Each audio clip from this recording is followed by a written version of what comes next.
Welcome back, you lovely people. I'm so glad to be back. We're running a little late today, and that's all right. Tony's got to work, so he can't join us. I haven't heard back from Charlie yet, but he's done a lot of traveling recently. And Niko and MP both saw the next episode, and I rudely had to ask them not to join. Felt really bad about it, but I was worried about the dynamic with them knowing what's going to happen already. So I'm sorry, MP and Niko. I love you. I'll see you next week. So let's get down to business. We have a new guest tonight. This is Sir Clint. I'm going to be calling him Clint for the day.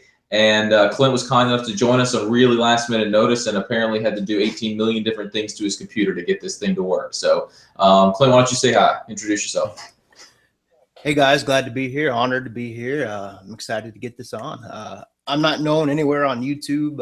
I'm just a fan. I write my own stuff and don't publish it anywhere. I just write essays and Word documents, and that's about it. Good stuff. And how many, if you had to rate this episode from 0 to 10, what would you, Obsidian Candles, what would you give? Well, it was more of a setup episode than anything else, so not too high. Probably, as far as Game of Thrones goes, probably 7, maybe 6.5. It's really hard to rate it against other shows. It is. Yeah. Alizey, what do you think? I would actually agree with Clint on this. This episode was building up to other things. It wasn't as exciting as last episode. I want to retroactively change my last episode rating to a 9.5 and give this one a 7.5. All right, and I'm going to give this episode a 9, if not a 9.5. It is definitely a build-up episode, but I just can't hide my excitement. TeeBaby, what'd you think?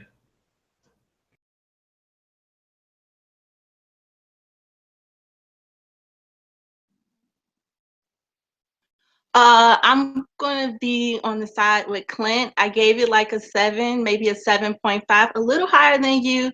I enjoyed it, but just really wanted it to be longer, and other scenes I just could have done without. So I enjoyed it. I'm excited to hear what you guys have to say about it, but with a 7.5. All right, and Mama LaDonna, what you think? I think that I'm going to give it a solid 8 to an 8.5. Yeah, it's definitely a setup episode. And, you know, we were talking before it. The only nitpicky things I think we said about it is we're disappointed they have to rush through it. We're so used to them taking their time to develop things and make things super epic. And it's okay. They're doing a great job. But yeah, I thought it was very, very good. We'll talk about the wonderful aspects of it.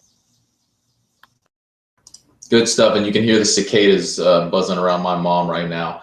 All right, so I'd like to do a little something we haven't done since this entire season, I think. I'd like to start in the north and just kind of deal with that situation first. So in the north, we have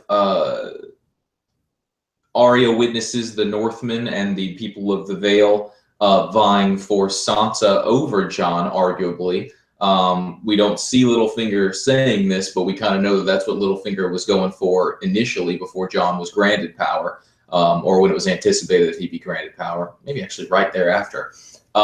We see Arya sneaking, or Arya confronts Sansa and tells Sansa that she needs to stand up for Jon in those moments, and Arya's trying to tell, Sansa's trying to tell Arya that we need to listen to what other people's opinions are, even if we disagree with them, and appease them, because otherwise it is not a kingdom make. Arya challenges Sansa on that, and Sansa responds that I'm sure it's very fulfilling to behead people, but that's not the way you lead a kingdom. And Arya basically calls Sansa on wanting the throne, which, who can blame her? We all secretly want the throne, even if we are extremely pro-democracy, pro-freedom of the people. But who doesn't secretly want to rule? We've all got that in us. So then Arya takes it upon herself to follow Littlefinger around. We see Littlefinger getting some information in the kennels and exchanging something for it. I presume it was money. We then see Littlefinger talking to Northmen and the Lord of the Vale, well, not the Lord of the Vale, a Lord of the Vale. And then we see Sansa follow Littlefinger into his bedroom, where outside his bedroom, where Littlefinger is given a scroll, tiny little message scroll from Maester Payne, and Payne indicates that Littlefinger told Payne that Sansa wanted this information. Arya sneaks into the room. Arya finds the message inside Littlefinger's bed, which my mom pointed out is arguably a reference to sheep shifting, which she'll talk about in a second to clarify. And Arya reads it. I could not follow it while we were watching the show, so I had to go back and read it. And it's the letter that Sansa was made to write to her family by Cersei, where Sansa says, "Joffrey's treating me well, and father committed treason against the kingdom," basically. And we know that Robb and Catelyn read this letter and said it was the words of Cersei coming out of Sansa's mouth. But my mom and I have talked about previously the idea that Lady Stoneheart, which is not going to be in the show apparently, may hold some grudge against Sansa for having done that. But clearly they're setting up the possibility that Arya might. But then as Arya leaves, we see that Littlefinger is watching Arya and is somehow capable of predicting where she goes, which that to me is quite prevalent. He may have some connection to the Faceless Men. I don't know that for sure, but him being able to do that means that he's got some sneaking abilities, which we've not really seen him do before. Certainly a great perception of his surroundings. I'm using D&D terms, but they're relevant. And what I'd like to talk about, other than generally, and I'd like to talk about it generally, is what is the plan here? For Littlefinger, is it to set Arya up against Sansa so that Sansa abandons her family and is left with only Littlefinger to turn to? And let me argue the possibility that Sansa is somehow in on all of this, that Sansa is setting Littlefinger up. I have no idea. There's a million different comments online. So I'm just going to go around the table. Alizey, what do you think? I think your first premise is closer to what I believe.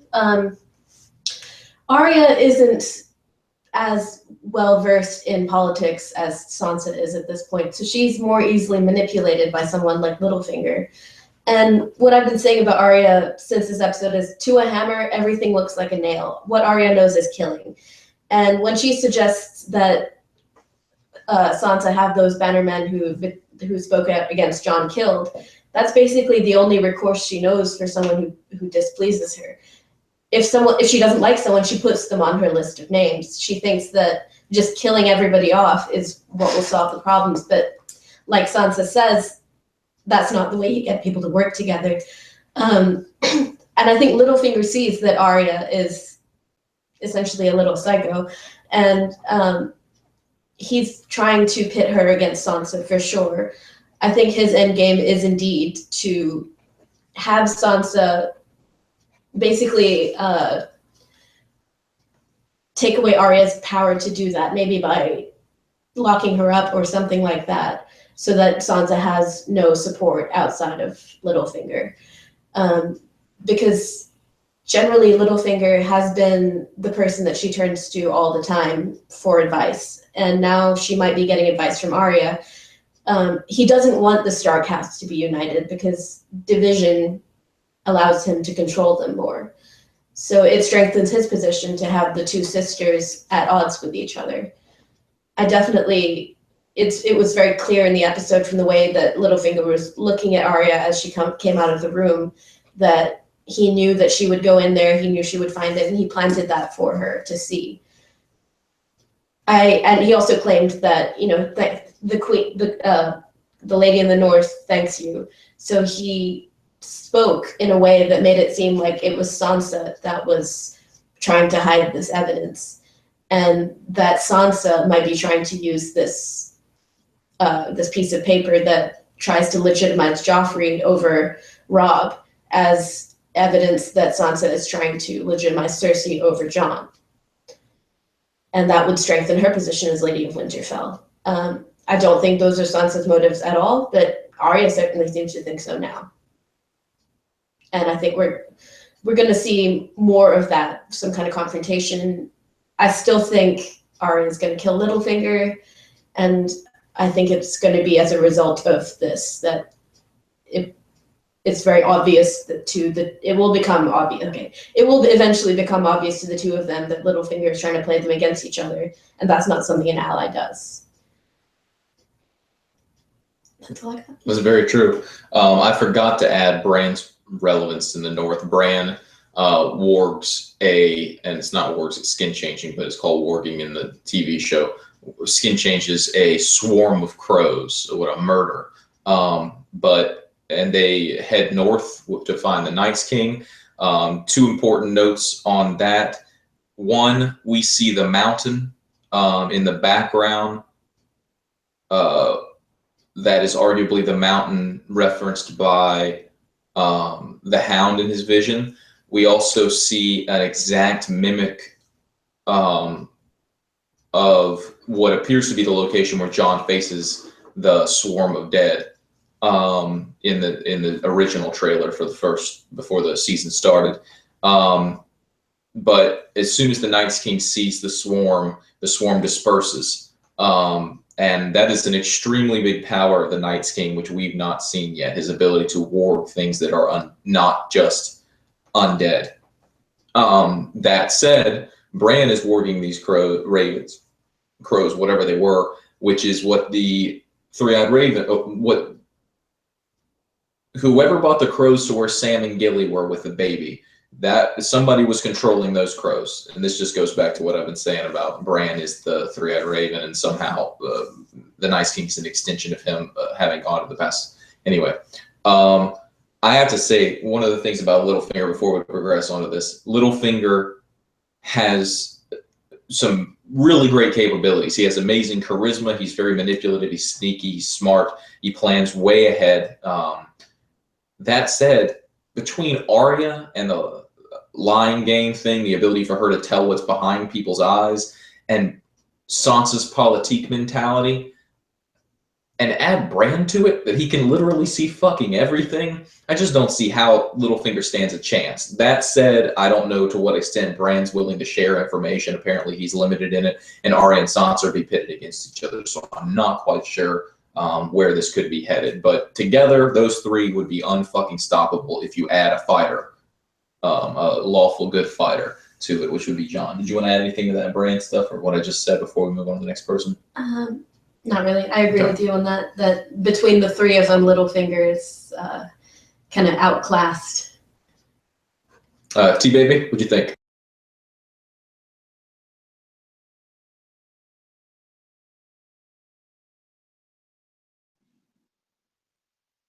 Okay, so we're just talking about all of that's going on in the North. Well, I'll just start. I'll talk about the North generally. Okay, so not gotcha. Eastwatch, but Winterfell. Okay, so we were talking about you were talking about the crows and how, and I know there's been talk that it could be that it was the Night King forcing Bran out, but I got the impression that Bran got scared, that he saw him and lost concentration. That you interpreted, but when I saw him warging all of those crows, and then you saw like the little eyes, and you see how he kind of changed in and out of them frequently over and over again, and then you see the shot of all the dead, it instantly made me think that Bran's going to eventually be able to do that, and that we're kind of saying that possibly that's what the Night King is doing when he's warging all of these dead people. Almost like same time, but it's not constant, it seems. It's like he has to change in and out of them all the time. So I thought that was cool. When you and Arya, I agree with you. I think that first, I know people are not going to like what I have to say about this, but I'm just going to tell you what my eyes saw.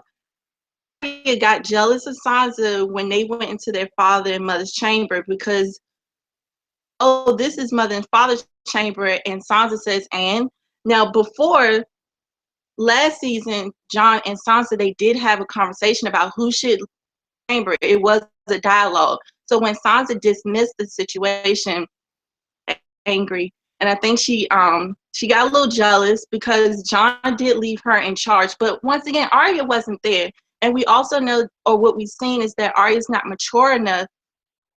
Anyone, she doesn't like. but she does not go by any of the rules. Faceless man, she was blind because she didn't follow the rules. They tried to kill her because she didn't follow the rules and end up leaving them.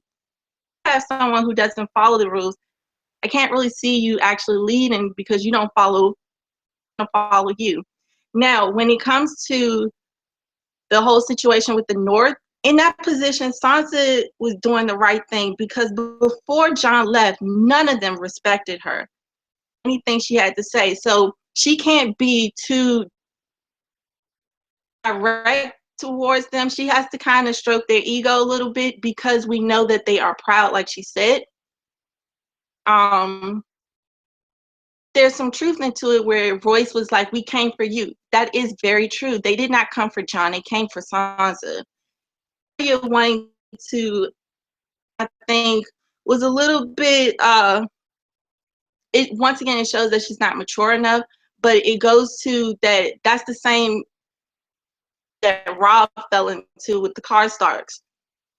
And then he lost, forced him to do things that he wasn't necessarily going to do. So I think with Arya, she's showing her immaturity, but also is that everything clearly. And she's only getting half truths because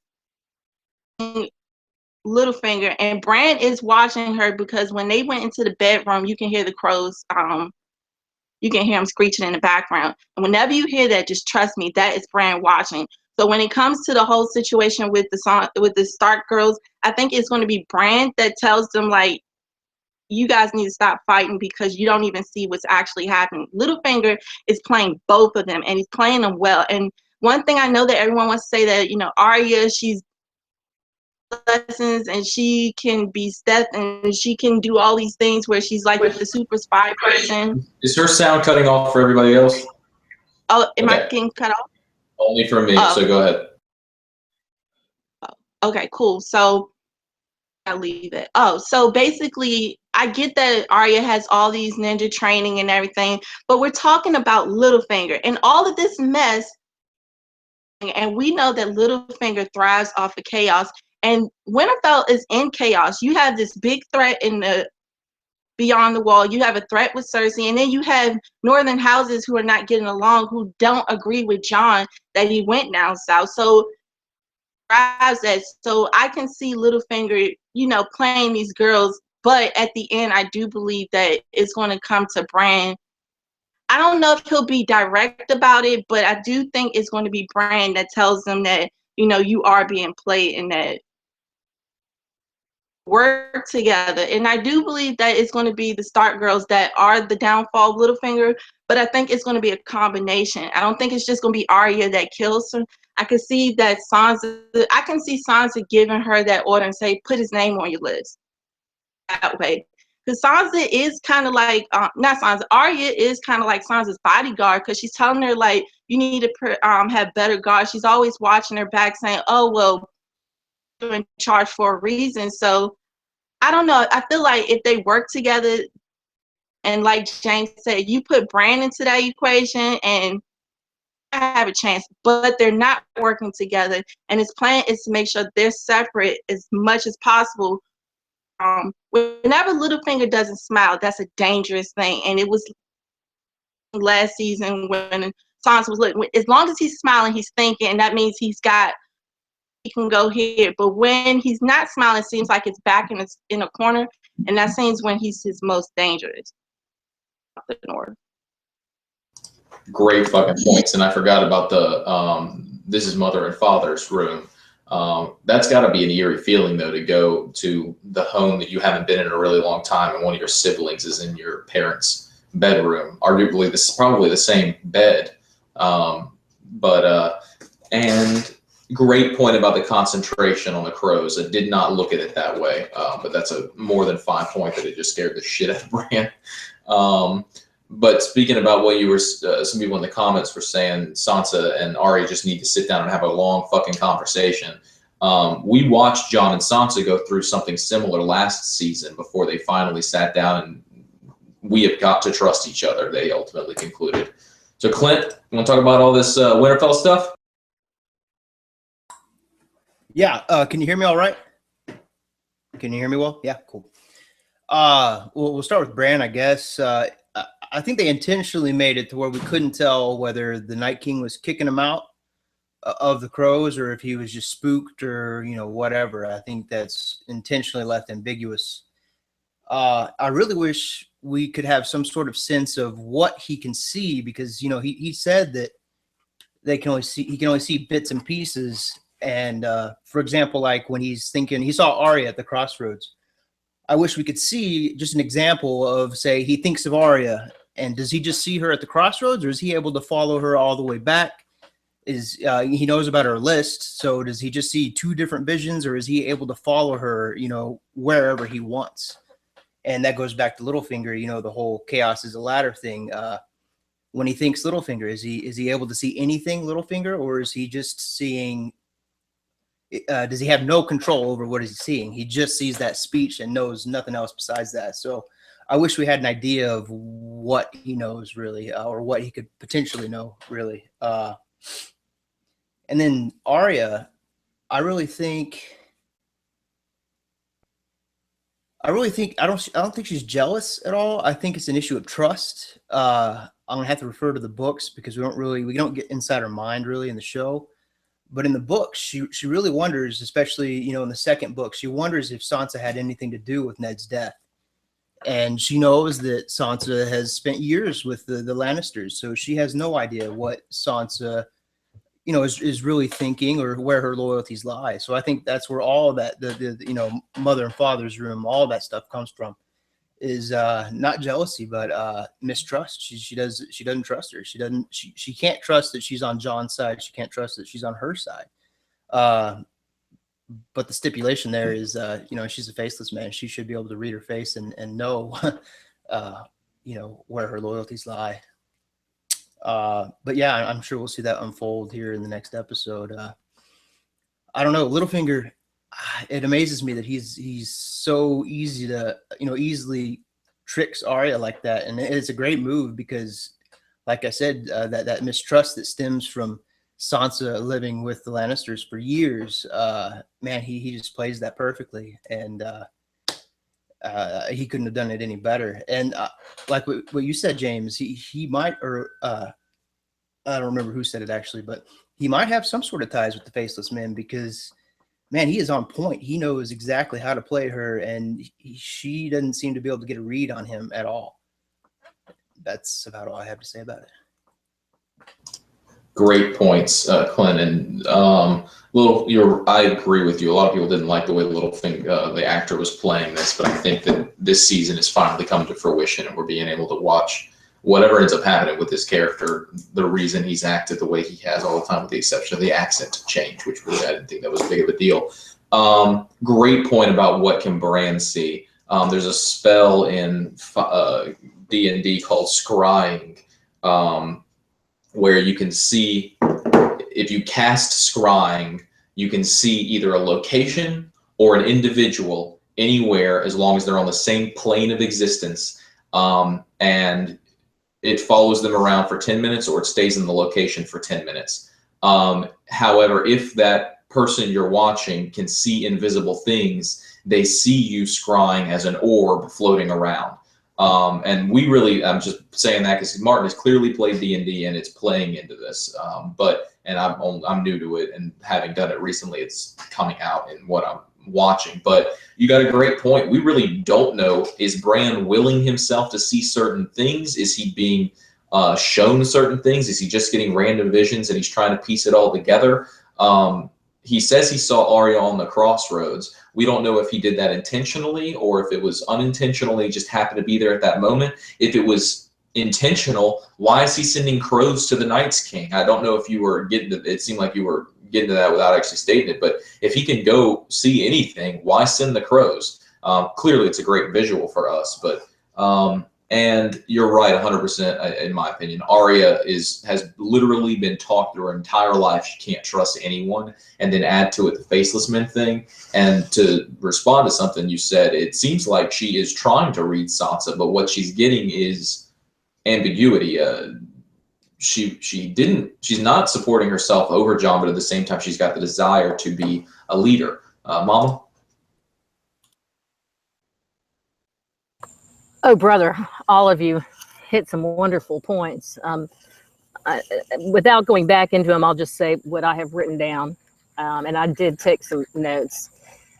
With respect to the Bran seeing the Night's King by sending out the crows, and by the way, it is a murder of crows, but it is an unkindness of ravens. It also is a conspiracy of ravens, which I think is very, very interesting.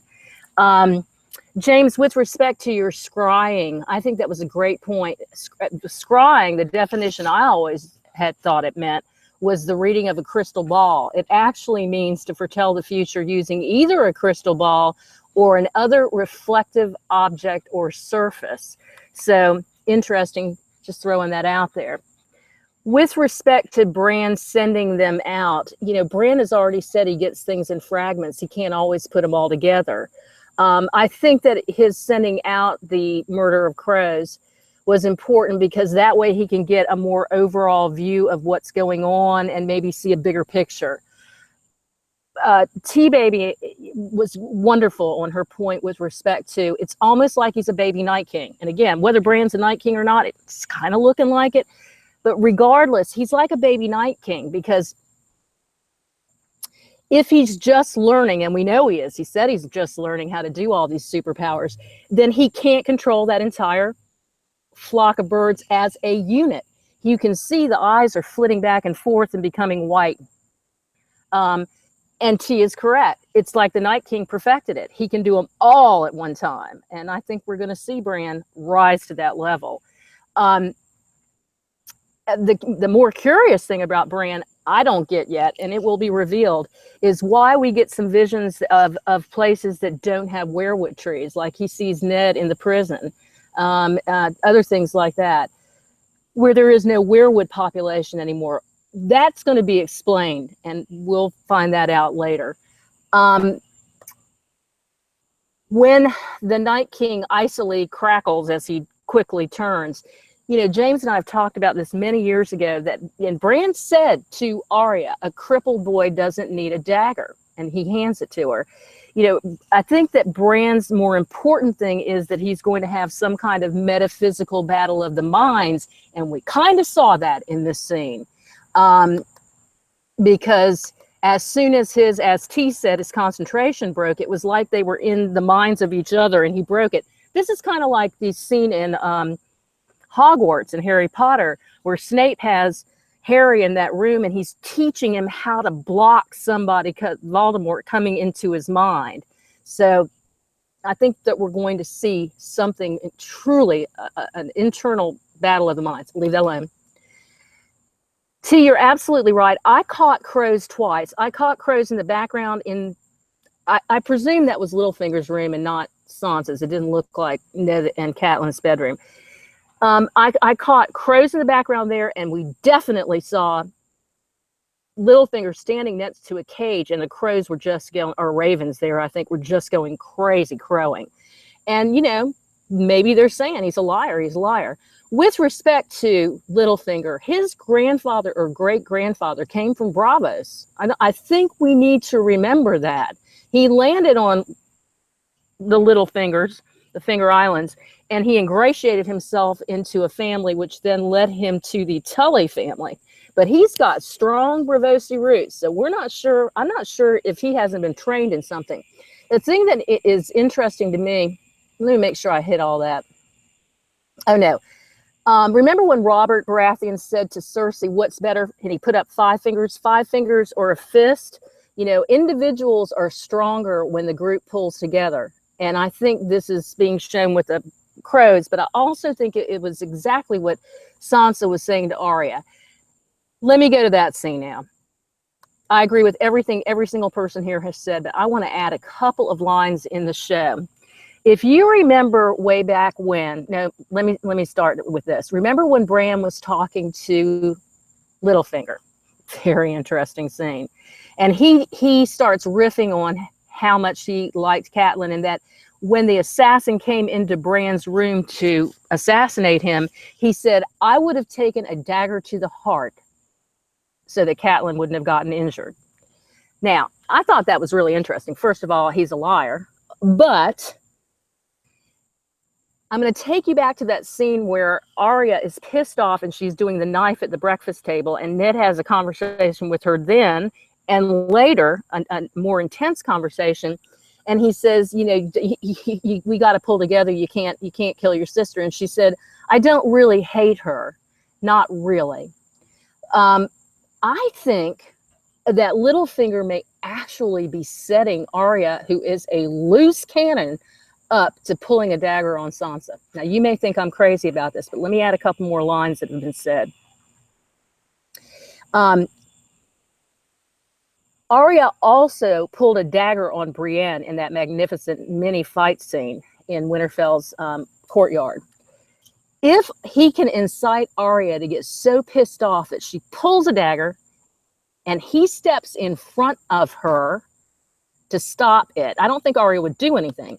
But if Littlefinger stepped in front of her to stop it from Sansa getting hurt, which would be completely manipulative, he's going to think that will put Sansa back into his good graces, that he would be willing to do that.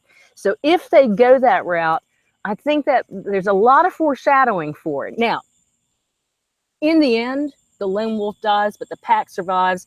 They're going to take him down. But I think it's going to take a while for them to come to a truce. And I will add this line. Remember when Jaime Lannister and Brienne were in the bath, and she stands up and he says, I trust you. And she says, you have to have trust to have a truce. And he says, I trust you. Yeah, I think we're seeing that line come back within these girls' interactions, and that I think they will have a truce.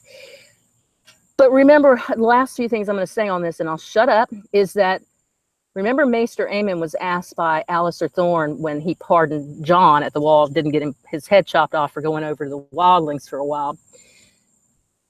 And Aemon said he's telling the truth. And Alistair says to him, where did you get this magical power to tell when people are lying? And Aemon, as he's being helped off the dais, he gets a funny look on his face and a smile, and he says, I grew up in King's Landing.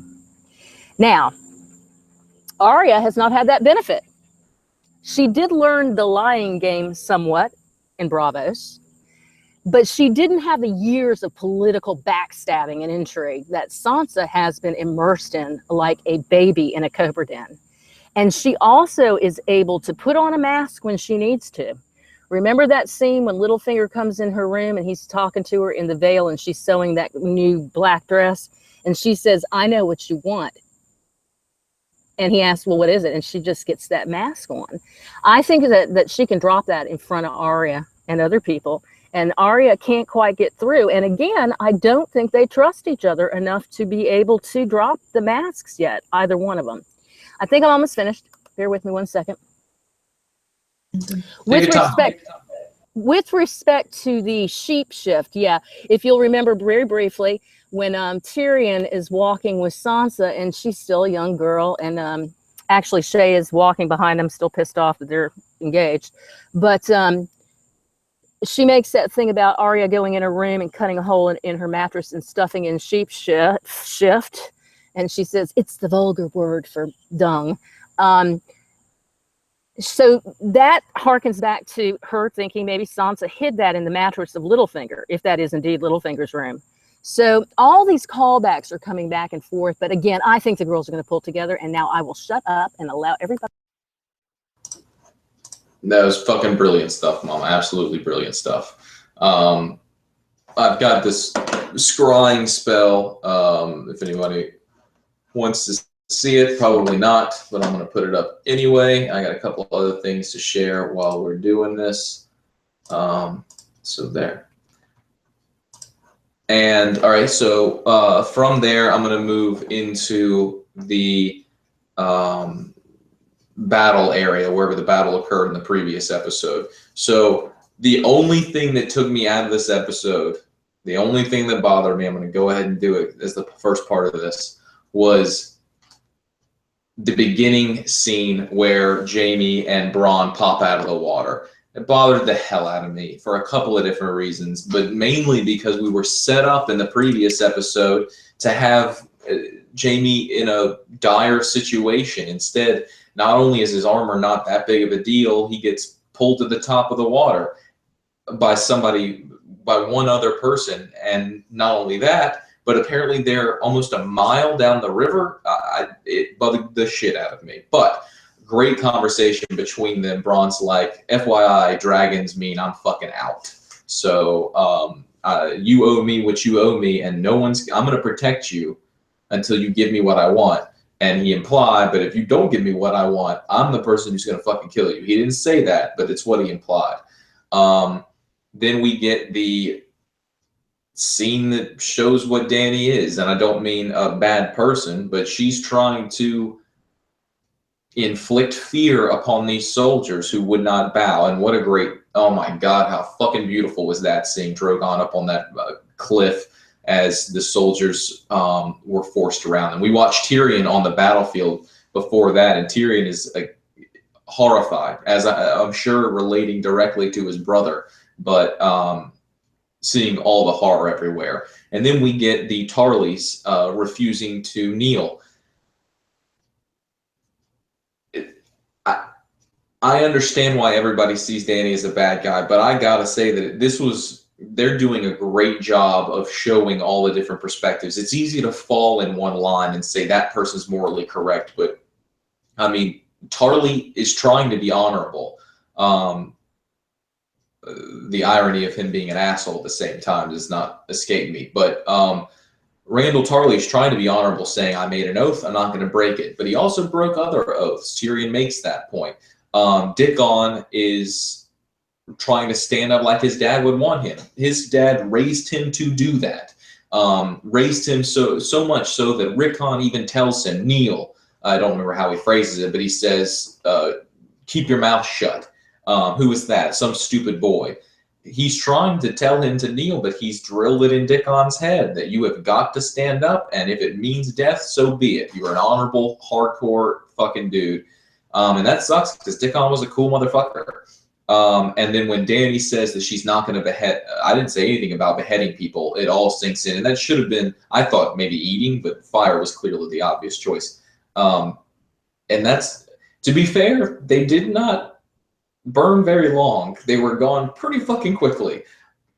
But at the same time, that's horrible to watch it. As soon as it happens, all the other soldiers bow. And Tyrion had a big problem with it. Tyrion says to send them to the wall. I'm not sure why Randall was arguing that you can't send them to the wall. I guess he was saying, I won't let you.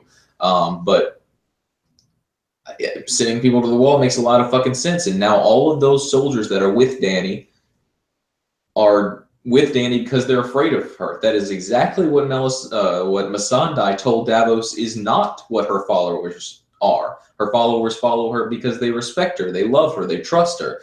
Not these people. They're following her because they're scared shitless they're going to get eaten or burned to death. Again, it bugged the shit out of me that Jaime's just like out. I thought it was clear that's not going to happen, but so be it. Not a big deal. It's one thing at a time. Ben Mankiewicz on the Young Turks What the Flick review of this episode said he thought what happened was they were writing episode 4 and they loved the scene at the end of episode 4, but they realized they couldn't have Jaime captured, that the conversation between him and Tyrion couldn't happen that way, that Jaime needed to be back in King's Landing, and they just couldn't get rid of the scene because it's a fucking beautiful scene at the end of episode 4 with him sinking into the river.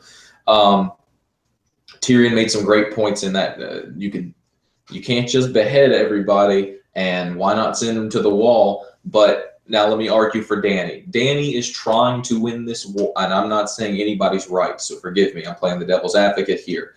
But Dany is trying to win this war. She could kill all those soldiers and send a stronger message, or at least all the soldiers that wouldn't kneel. She could have given them a choice. I'm giving you a choice to fight for me. You're going to lose this battle, so either fight for me or you can leave and go back to Cersei. What war has ever allowed that to happen? I mean, I'm sure there are some, but I'm not aware of them. You put them in the cell. That's an option. But now you've got prisoners of war that you got to take care of. And we were talking about medieval times. There's barely enough food for the people, let alone the soldiers, or vice versa. So, and Dany kills Randall and Dickon. She even tells them, I respect your decision before she kills them.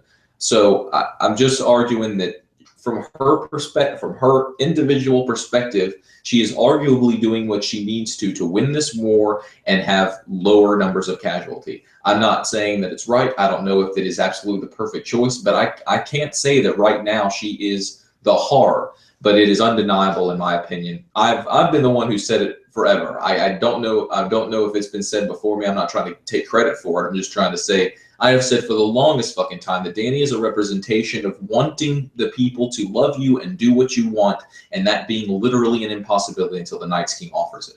So there's no good answers to these, and Randall Tarley literally fucking says that in this conversation. Hard choices in wartime, and none of them are good. I forget how he says it exactly. But so that's generally what happens in that area. Alizey? Well, I'm going to completely flip-flop on what I said about Daenerys last week. Having seen the preview last week where she said kneel down or die, and having seen how much carnage she inflicted on the battlefield, I really felt like she was turning into the Mad Queen, where she would just burn all her enemies who said no to her. What she did in this episode was actually relatively noble for wartime. What she did was she singled out the leaders, she made an example of them, and everybody else kneeled because they didn't want to be burned alive. But she could have easily burned all of them just for being Lannisters, and she didn't. She had them come to her side, and she made a decent political point to the soldiers that she is not Cersei Lannister and that she is fighting actively against the Cersei Lannisters of the world. Now, saying this to Lannister soldiers is interesting because they probably never really questioned their leadership before. And now they have a reason to act, well, now they can't help but follow Daenerys because she'll burn them alive. But she said in this episode, the best way to change the world is from a position of strength, and that's what she's in now. Now, her actions from this point on, I'll continue to judge her on that. But in this episode, to jump ahead to another point, Gendry killed 2 people in this episode, and so did Daenerys. It would be hypocritical to root for Gendry and to say that Daenerys was wrong for killing 2 people when they both killed 2 people. And arguably, it was a little more bloody the way Gendry did it, but still I was cheering because who likes those Lannister patrolmen anyway? And they were demonstrably antagonistic to 2 characters that we identify with, Davos and Tyrion. So nobody's really saying that Gendry was wrong for killing them, but people are still saying that Daenerys was wrong for killing 2 people as well. I just think that there's an equivalence there. And I've seen the point made that one was in self-defense and one was more of an execution. But still, I think the fact that she made an example of only 2 people helped deter further crimes in the future, which is kind of how the world works right now. People will often be sent to jail as an example for other people, and that's not necessarily right, but it still deters other people from committing the same crime because they know they'll get the same not reward. What's the opposite of a reward? Punishment. Forgot the word. So I'm not necessarily on Daenerys' side here. I think that Tyrion and Varys basically made all the points that I was making last week about how terrible it is. And Varys made a great point saying, I wasn't the one doing it. Like, he was able to kind of not blame himself, even though he was a big part of it. And, you know, it's still war. Tyrion did lead Daenerys to this battlefield. He's been setting up her strategy this whole time, and the second he actually sees what his work has wrought, he's disturbed by it. But I think that's simply him coming face to face with the reality of the war that he's in. And I think that if it were Cersei, she would have killed all those men just to make an example of them. So in that sense, Daenerys isn't quite so bad. Yeah, no, I completely agree with all that. If Tyrion thought that Dany was evil, he would not be with her anymore. You know, a drop of a hat. TeeBaby?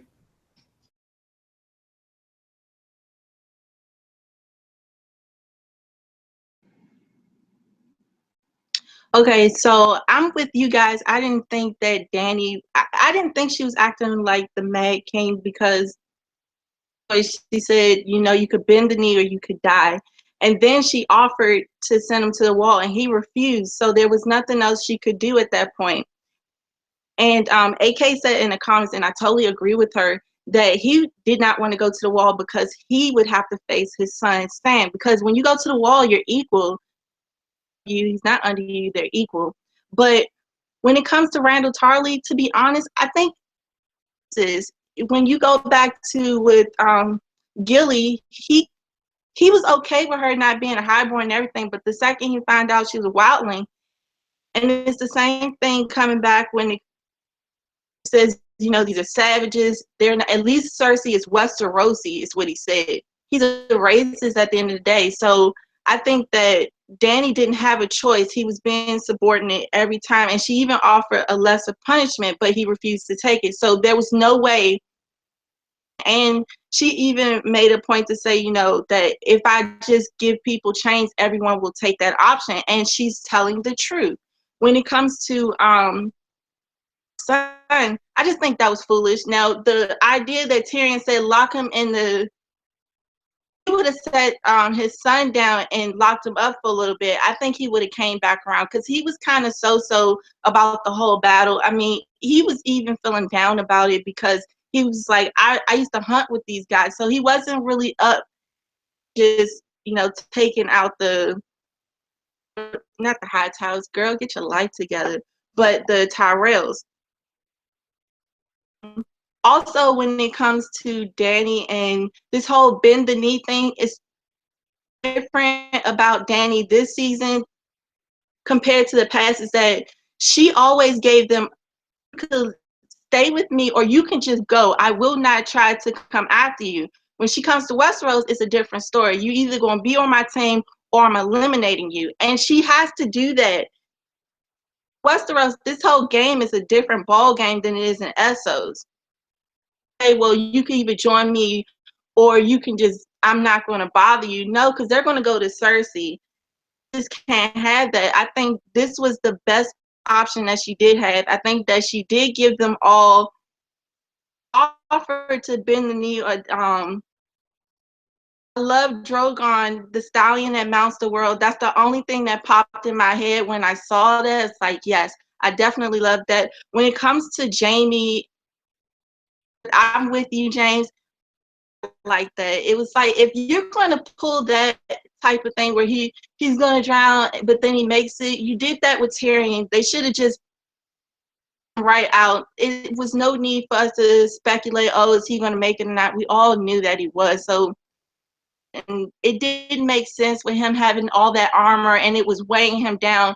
That somehow Bran can carry him all the way down there.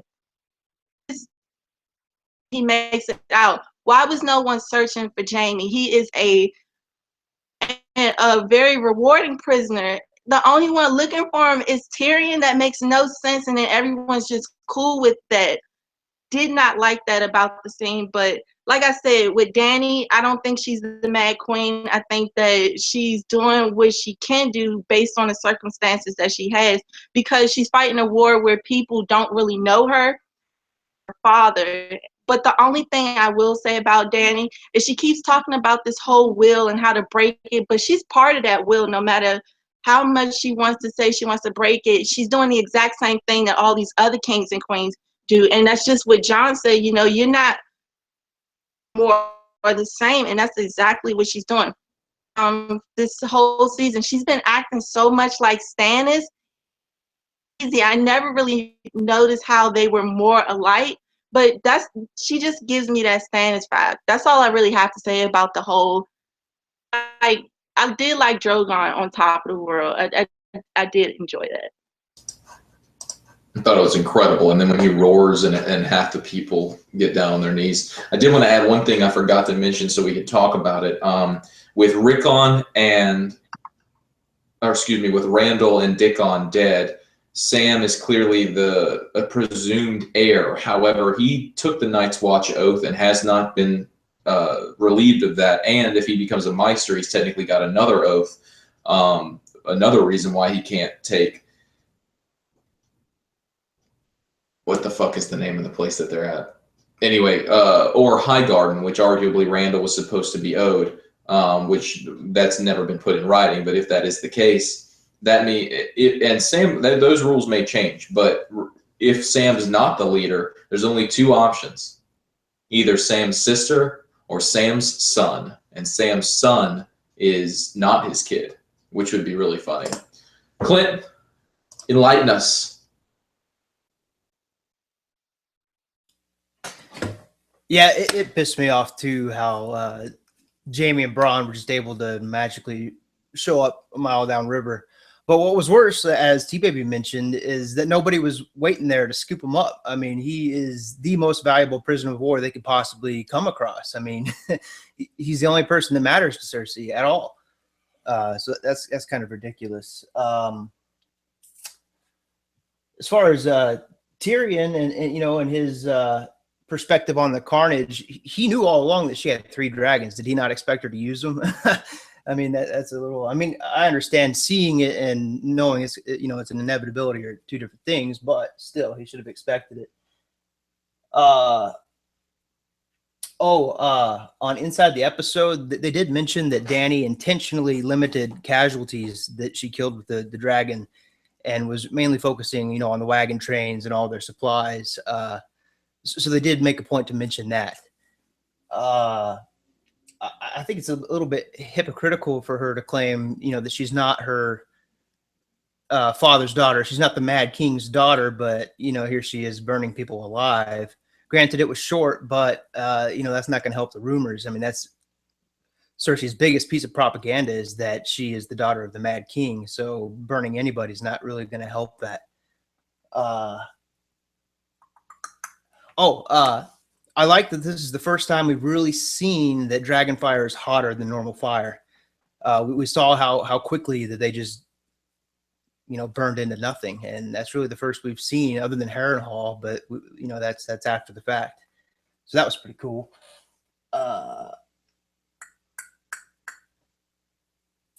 That's about all I have to say, really. Everybody else pretty much got it.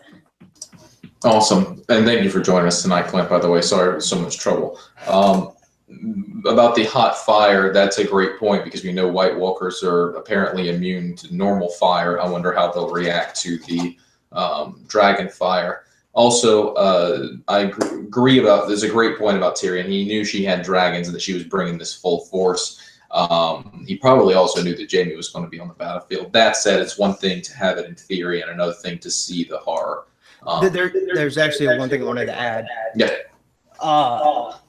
I like seeing just the shock and fear on Jaime's face when he finally comes out of the water and he's reflecting on what just happened. And, he tells Bronn, that was one dragon, and you can just see it in his face. Like he's not in this war, really. He doesn't want to do it. The only reason he's doing it is for Cersei. And, we all get the feeling that's going to change at some point, despite the pregnancy, but we'll get into that. We will get into that. As soon as Mama's done on this one, that'll be the next area. Mama, what you think? Well, allow me to say this. Forgive me for going crazy a couple minutes ago, because a giant freaking cicada came and decided that he was going to buzz me. And I'm not really terrified of him, but this was like the Night King of cicadas. It was really horrible. Anyway, and he might be back. So I'll address the initial scene. James's, I think that him quoting Mankiewicz on What the Flick is Right, it was so beautiful, they just decided they had to use it. And it was absurd. In order to buy into any literature, theater, anything, you have to have what Coleridge said is a willing suspension of disbelief. And boy, did they just knock that out of the park. It's impossible for that to have happened.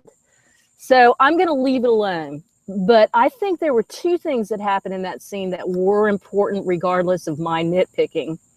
One of them is that when Bran and Jaime are talking about it, Bran makes some comment. He doesn't actually use the word, but what he said was, were you being suicidal? And, you know, Jaime has no way out, in his opinion, with this thing with Cersei. It's like he's constantly being manipulated by a sociopath.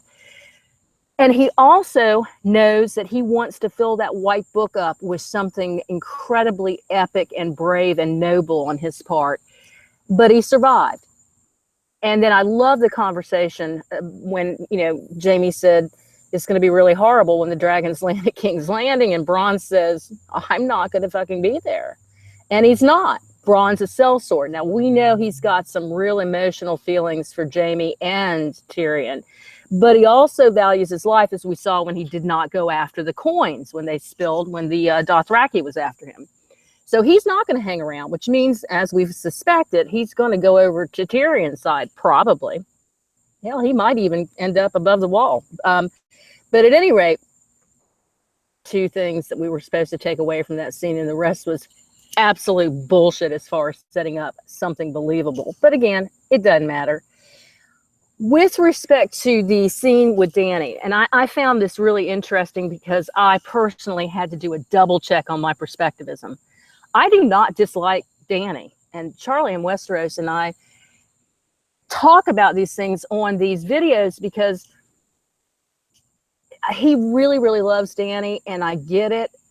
And he understands that she has some ambiguity to her. He certainly does. Charlie is a very intelligent guy, but he and I are at odds. And I have said throughout these that, you know, I see a whole lot of Nazism here. And while I watched that scene last week, and even this week, I just kept getting hit with waves of a conqueror coming into another country. However, LaDonna had to do a double check on herself and flip it. And do the perspectivism that Martin wants us to do in these books. And I said, okay, let's flip it. Let's presume that Westeros is going to stay under Cersei Lannister's reign. It's going to be a nightmare. And when push comes to shove, Cersei doesn't care. She's already said, this is the Marie Antoinette line, let them eat cake. There is no cake left for the peasants. When everything goes to hell in King's Landing, she's going to shut those gates. And there was a town in Lord's Holdfast where he did shut the gates to, I think, some disease, and there was a chapter on that. Cersei's going to shut those gates, and everybody's going to freaking starve, and she doesn't care. It's not like she's going to do it to maintain some government in place. She's going to do it because she doesn't care. Dany does not feel that way. So I'm going to give her kudos for how she intends to rule. As to the breaking of the wheel, I think every politician promises this. They're going to change the government. That's how they get elected. That's how they get their prominent place in politics. Once they get there, whether their intentions and motivations and their speeches, when they get into a governmental position, it's really difficult. I mean, hell, I wouldn't want it. Would you? James said everybody wants to rule the world. I don't want to rule the world. I don't think everybody wants that incredible responsibility. And this is what George R.R. Martin has said that his problem was with Lord of the Rings. Wonderful epic. I personally adore it. But he said the problem is that Tolkien did not ever address what Aragorn was going to do once he got the position. Because once you get the position, with everybody bowing down and loving him, oh my God, it was so black and white. But once you get the position, then how do you tax people? How do you make sure there's food? How do you do this? How do you do that? How do you govern the world? We see that dichotomy between Sansa and Cersei. Sansa's up in the north, talking with Littlefinger, but also with Walken. You know, how many bushels do we need to feed these people? We need to make sure they're tithing, 10% of their grain, bring it to us. Because when they flee to Winterfell, we'll have food to feed their families. And if we don't use it, if we don't have to, we'll give it back to them. Very balanced way of doing government. Cersei, again, is going to shut the gates.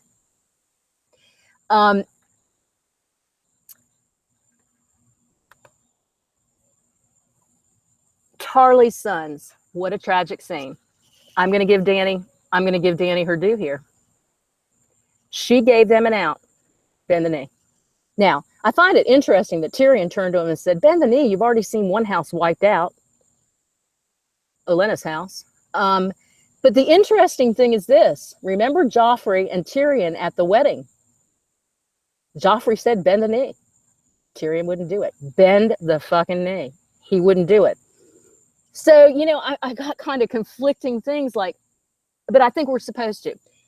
Tyrion was not going to bend the knee to that piece of crap dictator Caligula for good reason. He had a valid reason in his mind. I can't do it. I can't ethically, honorably, or nobly do this. Tarly did the same thing. And Dany said, I respect that. And then putting him in the cells would have killed Tarly over a long period of time. That man, you know, that's just not going to happen. James, you're right. They burned almost immediately. I mean, it was almost like a beheading. They went up so fast it probably didn't even register. It's not like Mad King Aerys did by putting Rhaegar, Ned's dad, and Rhaegar, yeah, in a cage and putting him over a fire where he slowly burned to death as his armor heated up over time. So it was humane if you have to do an execution. Let me just put it that way. And she did have to set an example. And I am not on Dany's side per se, but I get it. And I think it was balanced. And anybody who said it's a Mad King thing, no, she completely did that with measured precision. And I think it was okay. This is war. I do think, though, you know, Jorah and Barristan and even Missandei said, but I don't give Missandei very much credit in the show because she's a little girl in the books and she's really not that important.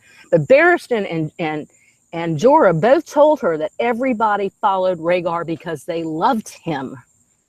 And she is doing this from a perspective of fear. So she's going to have to learn to balance that. Okay, almost finished. I think it's very interesting that Randall Tarly, a fantastic military leader, has two sons who really don't like war. I mean, he liked Dickon better. He wasn't fat, and he kind of palled around with him hunting and going to all the war classes and blah, blah, blah. But he didn't like it any more than Sam did. They'll go kill if they have to, but they don't like it. And I suppose I'm going to give their mother some credit for that. And that is all I have to say about that scene. Lovely stuff. I did want to add something that Tarly's big problem with Dany stemmed in part from the foreign invasion. And the irony of that is not lost upon us viewers that they swore an oath to the Targaryens a while back. They were foreign invaders. And if you go back far enough, the Tarlys were foreign fucking invaders.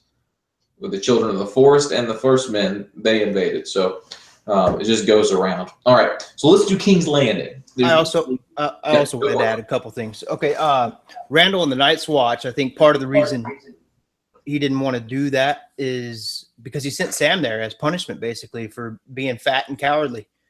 You know, so that's one reason he didn't want to go to the Night's Watch. And the other reason is because he knows that the Night's Watch and the Wildlings have teamed up. So, of course, Randall Tarly is not going to go to the Night's Watch.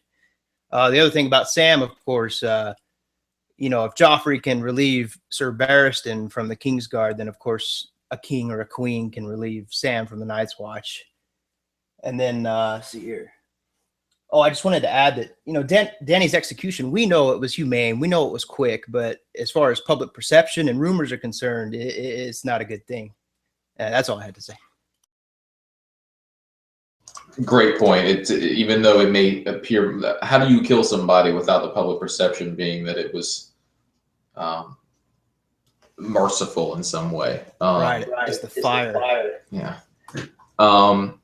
All right, so let's go to King's Landing. So the King's Landing consists mainly of two parts. One is the Tyrion stuff, and the other one is the Cersei stuff. So we're going to do both of them, and I'm just going to go through it. Start with the Tyrion stuff. and we'll end up at Dragonstone next, and then we'll do Eastwatch. But Tyrion, Bronn Tyrion and Davos show up at King's Landing. Davos sneaks Tyrion in. We get a scene with, we don't actually see that, I don't think, right? We get a scene with Jaime being brought into the catacombs by Bronn, and Bronn makes Jaime think that they're going to be sparring, and instead Bronn introduces Tyrion out of nowhere, which was cut extremely well. Tyrion was hidden behind Jaime until he appears out of nowhere. It was well done. And they have a conversation. The conversation was really short. There were basically 3 points made. Tyrion and his dad, that Dany does not want Cersei to bend the knee thus yet, and that there's another force coming, the dead. So I want to address all 3 of these. Number one, you can tell, I just think the acting has been fucking superb, particularly from Jaime this season, but Jaime loves his brother. But his brother killed his fucking father, and he knows Tyrion's right about what he's saying. Tyrion's like, he wanted me fucking dead. He knew I didn't kill Joffrey, and he wanted to kill me anyway. And Jaime interrupts him and says, "What do you want?" Because Jaime doesn't want to deal with it. There's too many conflicting sides to deal with in his head. But clearly, he didn't straight up fucking kill Tyrion, which he totally could have. So he's willing to listen to some extent. Also, Jaime's fucking done hearing about the complaints about their dad. I'm saying this as an audience member, but through Jaime, you killed him. Whatever complaints you have are fucking over. I know he treated you like shit, but you fucking killed him. So if you want to argue that he was horrible, that's your justification for killing him. But you killed him, so let it the fuck go. But Jaime's having trouble dealing with it. As far as Cersei bending the knee, Tyrion says Dany doesn't want Cersei to bend the knee, at least not yet, in that way. But he says that there's an army of the dead, and I presume there was more conversation after that because there's a 4th point. But I presume there was more conversation after that because I imagine Jaime's just not going to take that face value. That said, Jaime trusts Tyrion. If Tyrion tells him something, Jaime's going to give it more value than if anyone else in the world told him it, even Cersei. It's also important that Bronn and Jaime's conversation, the very beginning, they both admit they can't win this war. Tyrion tells Jaime, you know you can't win this war, right? And later on, Jaime tells Cersei that. So, moving on, and I forgot Gendry. So moving on to the Cersei situation, I want to get into this. I really should do Gendry first, but there's just so much to the Cersei one. Let me backtrack and we'll do Gendry, and then I'll do the Cersei one. So, oh my god, it was so fucking fulfilling to see Gendry. Holy shit. We all knew it was coming eventually. He was at the premiere, but oh my god, it was so fulfilling. As soon as you see Davos says, I've got something else to do, and you see metal hit metal, immediately it was like, oh my god, are we going to fucking see Gendry? Gendry's clearly been working hard. He's gotten better at his craft. He appears to have his own shop, and it's successful enough. He's making steel for the Lannister soldiers, which means they think he's capable enough in order to make that stuff, which he's clearly capable, but he's been successful. No one's bothered him, it appears. Davos says something similar. Nobody bothers me because it's been everybody that knew me is fucking dead. And then he pulls out that fucking hammer. We are all our wildest dreams were fulfilled. Our wildest dreams. And I thought you were still growing. I thought we got a nod to the viewership, which I wonder when our kids one day watch this fucking show, are they gonna get that fucking joke? Because they're gonna be watching one episode after the next. But so it was definitely a nod. And then later on we get the scene with Bronn paying those people, and this is his smuggling. 15. Oh god. He probably fucking knew it was going to be 15 from the beginning. It was probably 25 before he convinced these idiot soldiers to take 15 each. But Davos says that there's no weapons in the boat, and Gendry's like, there's a fucking hammer in the boat. I don't know if are they gonna see that shit. Eventually, they want to see what's in the boat. If there's wine, Davos cleverly tosses the blanket over the hammer in order to reveal the pickled crab. Was it Fermented crab? Fermented crab. And it's supposed to give him a hard on. Who the fuck knows? I thought it was going to be like just some old fucking crab, but we didn't get that line. So, and then we get Tyrion showing up out of nowhere, and Gendry busts those people in the face. That was important for us to see that he does know how to use this hammer. I gotta say though, actually, I take it back. In Dungeons and Dragons, bludgeoning damage is the damage that you need to do to a skeleton. Drink. So I think Night's King is when they drink. But I'm making a new game. Oh, they really? I'm fucking sorry, people. I like Dungeons and Dragons. It's a lot of fucking fun. Way more fun than I thought it would ever be. But more importantly, if y'all have not played Dungeons and Dragons, I've got to tell y'all that Martin has clearly straight up taken pieces of Dungeons and Dragons and put it. This game is what Martin is doing, but on a more character-based level, which is what D&D is. So anyway, Gendry busts those people in the fucking face, and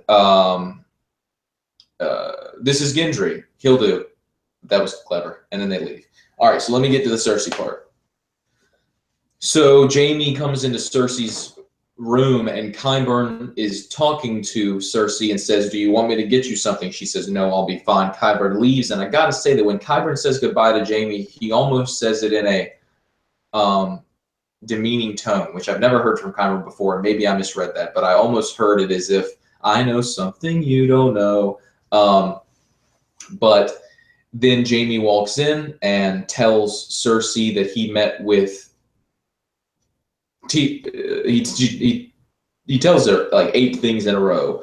Joffrey wasn't killed by Sansa. Joffrey was killed by Olenna. It's not true. You're an idiot for believing. I can't believe you believe it. No, she told me, and think of all the reasons for her to do it. And Cersei goes from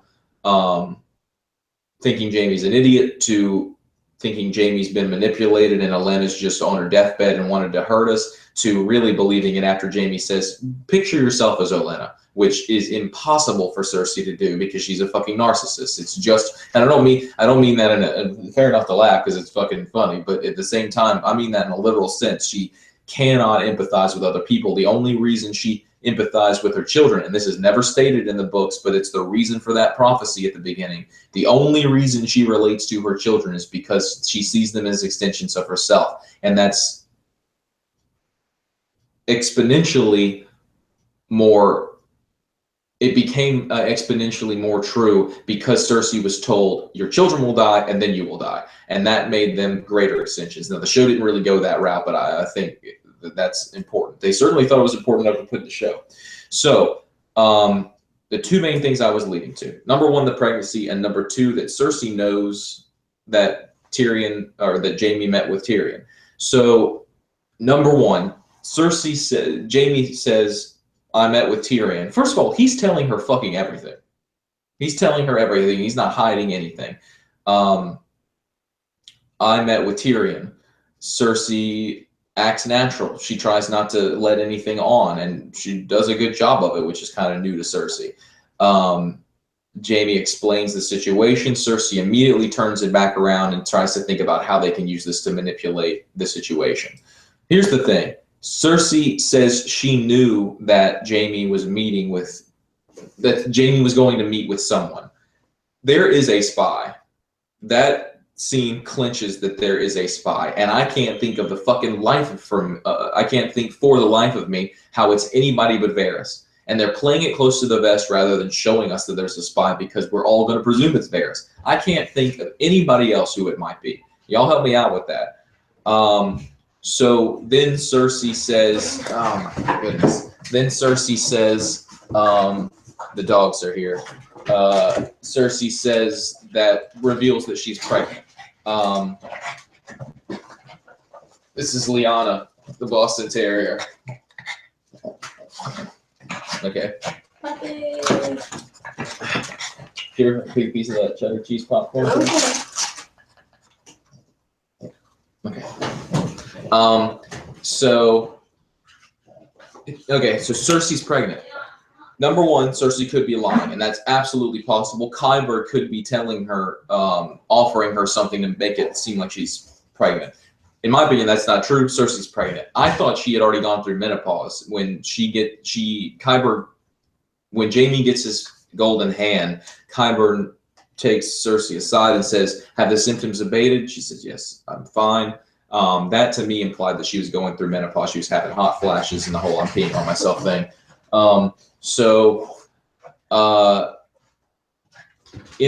She's pregnant, in my opinion. She absolutely is. I've got to take the dog out. I'll do it. Thank you. So here's the crux of the situation. Cersei's pregnant. I have proposed for years, and I think my mom has agreed with me and certainly played a part in our proposal, that Jaime is going to kill Cersei and die as a result. This cinches it, in my opinion. Cersei is going to have an abortion. Jaime is going to see that she did that and choke her to death and kiss her, in my opinion, and she's going to have the poison on her lips. All of this has been set up.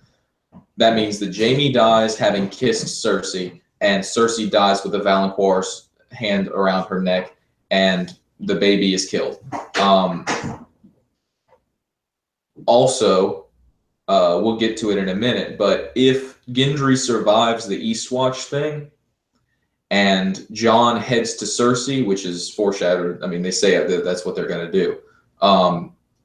Cersei may recognize Gendry if first of all, because Gendry looks like Robert, but also, I think that's Cersei's son. So anyway, I really think that's what's going to happen. Cersei's going to have an abortion of this kid, and that is what is ultimately going to send Jaime over the edge. All right, we'll do thoughts. Alizey, you want to go first since you're here? Well, I also think that the kid's going to die, but I don't think it's going to be an abortion because I think she's going to have a miscarriage. It's more likely to me that she would, like, she loves her kids. She wouldn't purposely kill one of them. And in my opinion, that kid has to die because of the prophecy. But here's where I'm going to go kind of tinfoil. What if the baby dies, Cersei, she passes the miscarriage and it's pretty late term, and then Qyburn brings it back? We would get a Franken baby, which is horrifying, but it's something that Cersei would probably identify with still and still consider her baby. So that would just be like a horror element. It's probably not going to happen, but it would be cool. Oh, also did the Tyrion talking to Jaime and all that. My issue with that whole thing was, sorry, getting situated.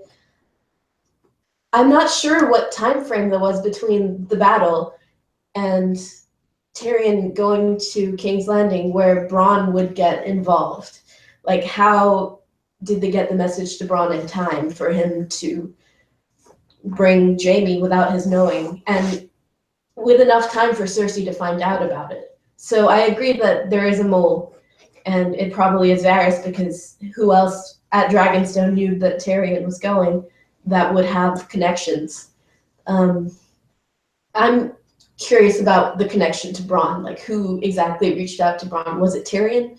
Because Tyrion knew Bronn for so long. I just found that whole thing very interesting and possibly kind of a plot hole, because it seemed like there wasn't enough time for Bronn to get that message. Especially if it's simply that Tyrion got to King's Landing and then went to find Bronn, and then Bronn got Jaime. They didn't really have enough time on that beach for all that to happen. I got a lot of people were complaining online, so I'm going to mention it here that we got jit because we didn't get Bronn interacting with Tyrion. I see what they're saying. We're going to get that later. Plus, it's a lot of stuff's happening off screen, like however Bronn was notified that this was supposed to happen. Some people are mentioning in the comments that it's possible that Cersei knows what's going on at King's Landing because of the little birds which Qyburn is using. That said, I'm not sure that that's just Varys in the background anyway. And I totally forgot. Michael Anderson's show said Bronn is a spy of Varys since the beginning. That is actually my theory, that Bronn was put there by Varys from the very beginning. So, or I'm not the only one to have that, I'm sure. But all right, TeeBaby. Real quick, I forgot one tiny thing. Cersei specifically says to Jaime, "Never betray me." And like 3 lines earlier, she tells Jaime that Bronn betrayed him by setting up a secret meeting. I think that may have a tie to what's.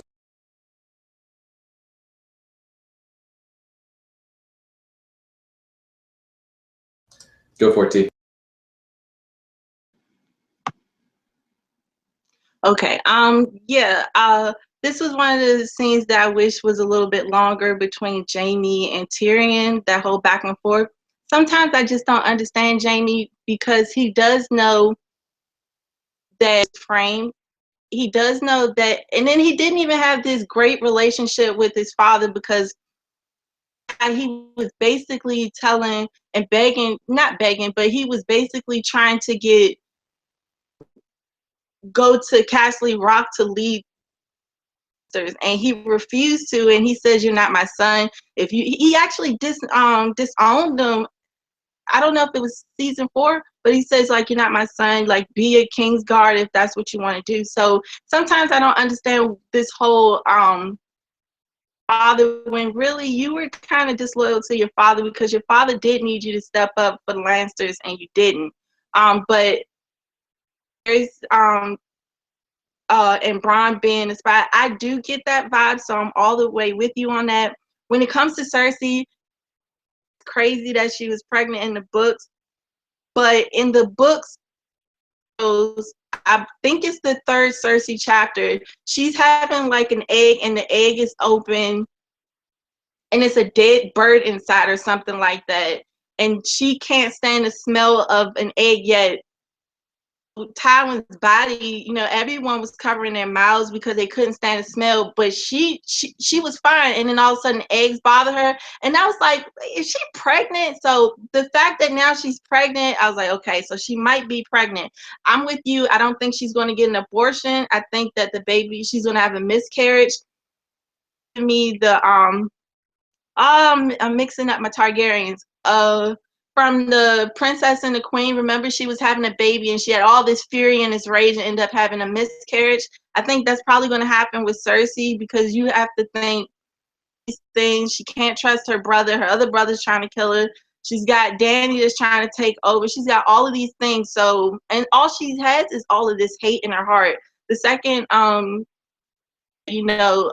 did it, she was pissed, like, I should never trust you. And I think that's dangerous because the only one who's really counseling Cersei is Jaime. So if she's not going to listen to Jaime anymore, that's like going to be her downfall because she doesn't actually have any type of counsel. Because Dany has it, Sansa even have it with Arya, with Davos, but and the only one who was actually checking her, she's now saying she's not even going to trust them.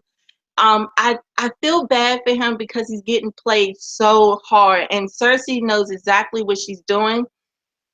Really relieved to find out that she was pregnant to tell Jaime, and then the second he's like relieved, like, oh, okay, I'm going to be the father. System Titan says, never betray me again. And so, she's just playing this guy, and she makes sure that Jaime's doing something extremely loving to him so that he can do her dirty work. Because Jaime, when he was after that battle, he was like, we can't win. And before they had the meeting with Jaime and Tyrion, she said that, you know what, maybe our brother will intervene. I think she's going to use what are the good traits in Tyrion to actually use that against him to be his weakness, because Tyrion's trying to maneuver where no one really loses that many people. He's trying to go about it the modest way, but Cersei's going for the throat. So he's got to stop save everyone, because in that way Cersei is getting the best of him, and she knows his moves. She knows that because she has Jaime on her side, that Tyrion's going to play softball. He's not going to go as hard as he can. just from when he was walking on the battlefield, he was worried that Jaime was dead and he was looking for him. I don't get the whole Jaime, when he, like I said, going back to him and his father, that whole issue. But maybe it's because that scene wasn't drawn out a little bit more, because Tyrion did tell him, like, he tried to kill me. There was no other. He knew that he didn't do it, and he wanted him gone anyway because he was the legitimate heir of Castle Rock. And you can't put Jaime up there if he still exists. So it was kind of out of line for that. And I think before he even knew about the baby. But like I said, he's so, like Elena said, you're so far gone when it comes to her that I don't think there is no, like, he's going to, at one point, I think concerned, they're going to be attached to the hip, and he will leave Cersei is, if he is the one to kill her, because I still think it might be Arya, but I think that's the only time that he will betray her or leave her is if he kills her. I can't see him leaving her, not at this state, and especially now that they supposedly have a kid. And that's another thing. I think she was also smiling in that moment because she thinks she's beating this prophecy. She's not supposed to have any more kids. Got another kid, so I'm thinking in her head, she's like, oh, I'm beating this. And she probably thinks that it's only a matter of time before Tyrion dies. But I do think that to get another win somehow before it all comes crashing down. But all I really gotta say about the scene, I didn't really care for it. Like I said, this was one of those scenes where in the conversation between Tyrion and Jaime. Oh, Qyburn. So the first thing I noticed that when Jaime first came back in, Qyburn looked like he wanted to tell him something, but Jaime kind of hurried up and walked by and brushed him off, and then he came. So it's interesting you thought that he was being mean, but I thought he was trying to say something and got cut off. And then the second time we see Qyburn, he's like, I can give you something. She's like, no need. It's kind of up in the air. I don't know if he's really on her side or not, or if he's just playing the role just to play it. Say about this thing. Always fucking brilliant, T, every fucking time. I wrote something I forgot to say earlier. Fuck it. Clint, enlighten us. All right. First, why did Tyrion dress like that? I mean, if he doesn't want to get noticed as Tyrion Lannister, why the fuck is he wearing Targaryen highborn clothes like that? It just bothered me. But besides that, I found it very interesting. This is the Cersei scene, but it's before this, so I'll go ahead and mention it. I thought it was very interesting that Jaime was so impressed by the Dothraki. He just said, you know, that they're such skilled fighters that they'll beat any mercenary army that's out there. You know, that's a pretty bold statement. That's a pretty big statement. And especially for him, Jaime Lannister, to be that impressed by, you know, their fighting abilities. He said, her dragon burned 1,000 wagons. Qyburn's scorpion fired bolts bigger than you. They couldn't stop it. And she has 3 of them. This goes back to the fear that he, you know, just the raw fear and terror that was on his face, you know, at the beginning of the episode. He's really concerned about both the Dothraki and the dragons, and he's keenly aware that they can't win this war, but he's not worried about winning. He doesn't want to win. He's worried about Cersei and how that's going to play out. You know, he knows that she's not going to bend the knee, and she kind of reaffirms that later on. As far as Jaime's emotions when he's talking to Tyrion, I think he really had to force himself to, you know, he's mad at himself for sympathizing with Tyrion. You know, he first of all, he released Tyrion, and he's responsible for Tywin's death indirectly, like Cersei pointed out, you know, but he completely understands why Tyrion did it. So I think that's why he snaps at Tyrion, is not because he's mad at Tyrion for going on about why he killed Tywin, but he's mad at himself, you know, and he just didn't want to hear it anymore. Again, it's really interesting that that he recognizes Dany's inevitable victory but that his main concern is Cersei bending the knee. He's not worried about losing or dying. He's worried about her behavior and her reactions. He knows Cersei will not bend the knee. On to the Gendry scene. I have to mention this in order to go to here, but when they're on Dragonstone, he basically goes over the cover story with Gendry and says, "You're Clovis, a smith who has come to pay his respects before he heads off to work at the Winterfell forges." So did Davos recruit Gendry because of his potential knowledge of reforging Valyrian steel? Did he recruit him just to forge dragonglass weapons? I don't know.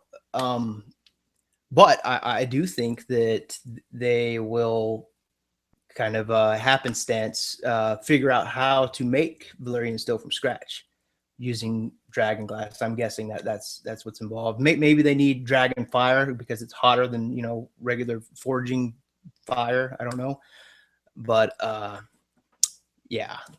Oh, I read Sam's book that he was reading, that where he found out that Dragonstone had dragonglass, and it said that before the Doom of Valyria, Dragonstone and Valyria were the only two places in the world to have large deposits of dragonglass. And it also said that Valyrians mined just as much dragonglass as gold, but they don't know why. So that kind of supports that idea that they were using it for Valyrian steel. There's also other questions I have about Davos recruiting Gendry. What are there any other reasons, ulterior motives? Like, could it have anything to do with the fact that he's a Baratheon heir? Not only would he be Robert's heir instead of Cersei, but he would also now be Stannis' heir too.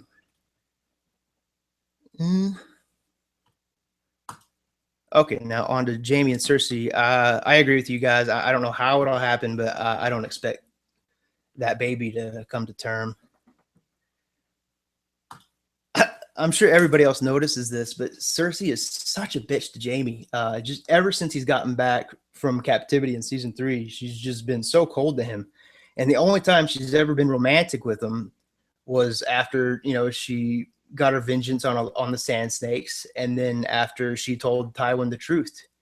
So as far as we've seen, she's never authentically or genuinely engaged with him. It's all been out of happiness for her vengeance. It's all been kind of led by madness, not affection.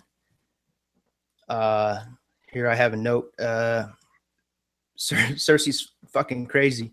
Just watch her face after she says, "We have to fight her like father would have." Her face is just it's crazy. You can see the madness. And Jaime, his face in response, his acting, like you guys said, his acting this season has just been amazing. Just look at his face. So after she says that, her face is good enough, but then his reaction to that is just, it's terror, of what is she going to do? So what does she mean by this? What is she planning? I think we all get the feeling that she's going to, are we getting the predictions right yet? Yeah. Okay. I think she's going to try to burn Dany with wildfire. It makes sense because she loves wildfire, and it's a way to mock the Dragon Queen, the mother of dragons, by burning her. Question is, if she tries to do that, is wildfire going to burn hot enough to kill Dany? In the show, she's obviously immune to fire, but we don't know about wildfire or dragon fire for that matter. Even if Cersei has heard, the whole rumor about Dany's unburnt, in the pyre, all that, she wouldn't believe it. Another testament to Cersei's just madness that just keeps growing is that she reflects she shouldn't have listened to Jaime. Olenna should have died screaming. Doesn't matter that she died. She wanted her to die screaming. I'm really enjoying all the references we've had this season to previous seasons. There's been a ton of them, and it's just something that we've been missing for a while. She says, the lion doesn't concern himself with the opinions of the sheep, but I'm wondering about the Kraken. What's Euron going to think about all this pregnancy with Jaime? How's that going to affect that alliance?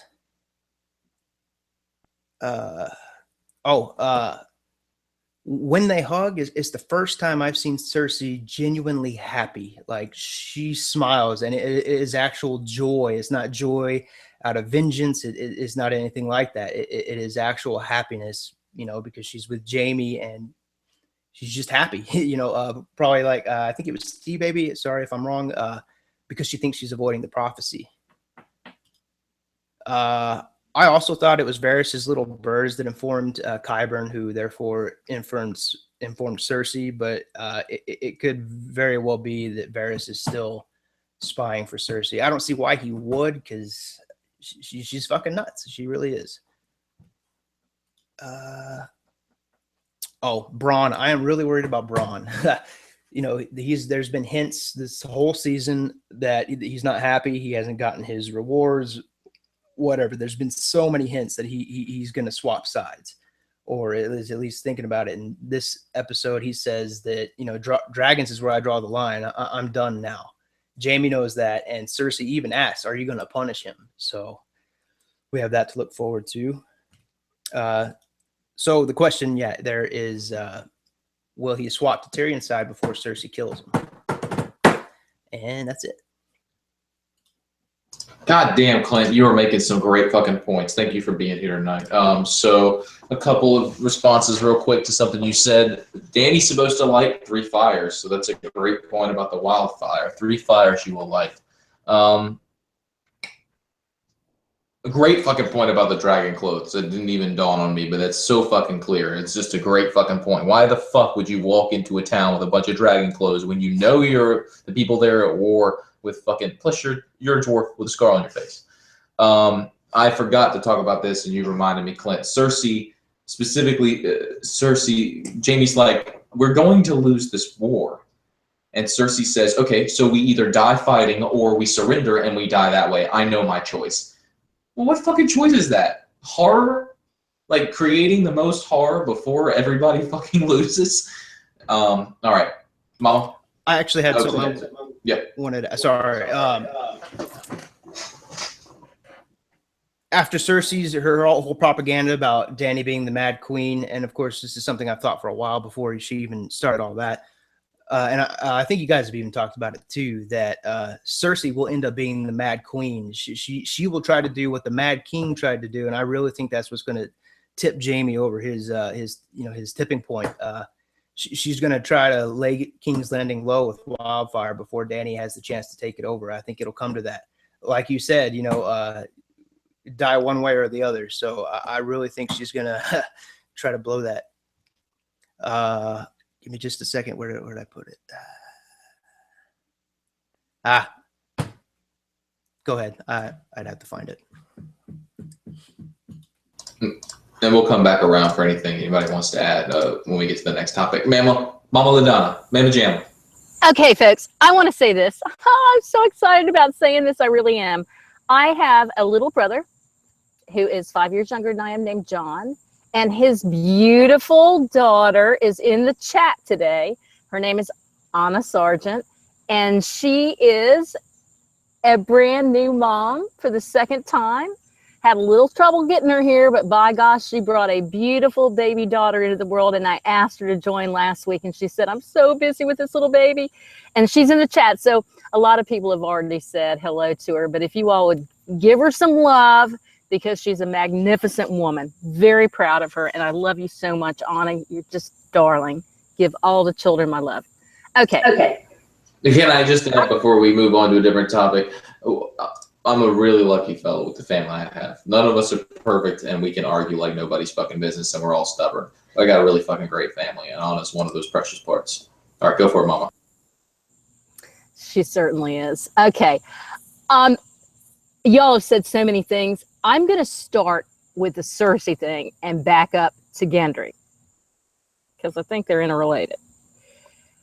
But if I can say this about Cersei and the Jaime scene, let me go to the Tyrion scene with Jaime first. God love Bronn. I mean, Bronn really loves these two people. If there's any two people in his life he adores, it's Jaime and Tyrion. Tyrion probably trumps it. but he tried to bring them together, and I absolutely loved it. Yeah, we're not getting some of the background stuff, and that's fine. We don't need in the books either, really. I mean, sometimes you just have to intuit what happened between the scenes. But Cersei, yeah, baby, she is happy as a clam. She is trying to absolutely thwart that prophecy. Oh my God, I'm going to have a baby. It's Jaime's. It's not Qyburn's. Don't go there. It's not Qyburn's. It's Jaime's. That's why we saw her give him a blowjob and we saw him wake up in the bed. That's why that was there. The thing is, Olenna had this conversation with Tywin a long time ago about basically both of them throwing their prized flowers into the dirt. I mean, you know, Loras was gay, and Cersei, as Olenna said, too old. She is too old. She might be able to get pregnant, but being able to carry a child at a certain age, and I think Cersei should be now in the books probably close to 40, which would be old. And in the show, I think she might be a little bit older than that. And even Jaime said to, not Jaime, even Joffrey said to Jaime as they were looking at the White Book, something about being a 40-year-old knight. I mean, he don't have much more time to do anything to fill that book. And I've already alluded to that earlier about his potential suicide mission to kill Dany. Jaime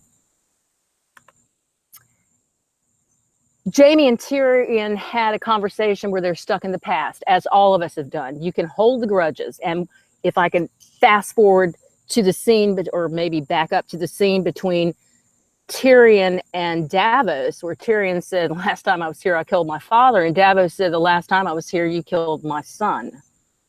I mean, at some point, you need to let go of things so that you can move on into the future. And I think that these two brothers got caught up in that right there. And really, the conversation between them all goes back to Cersei's control and manipulation over Jaime.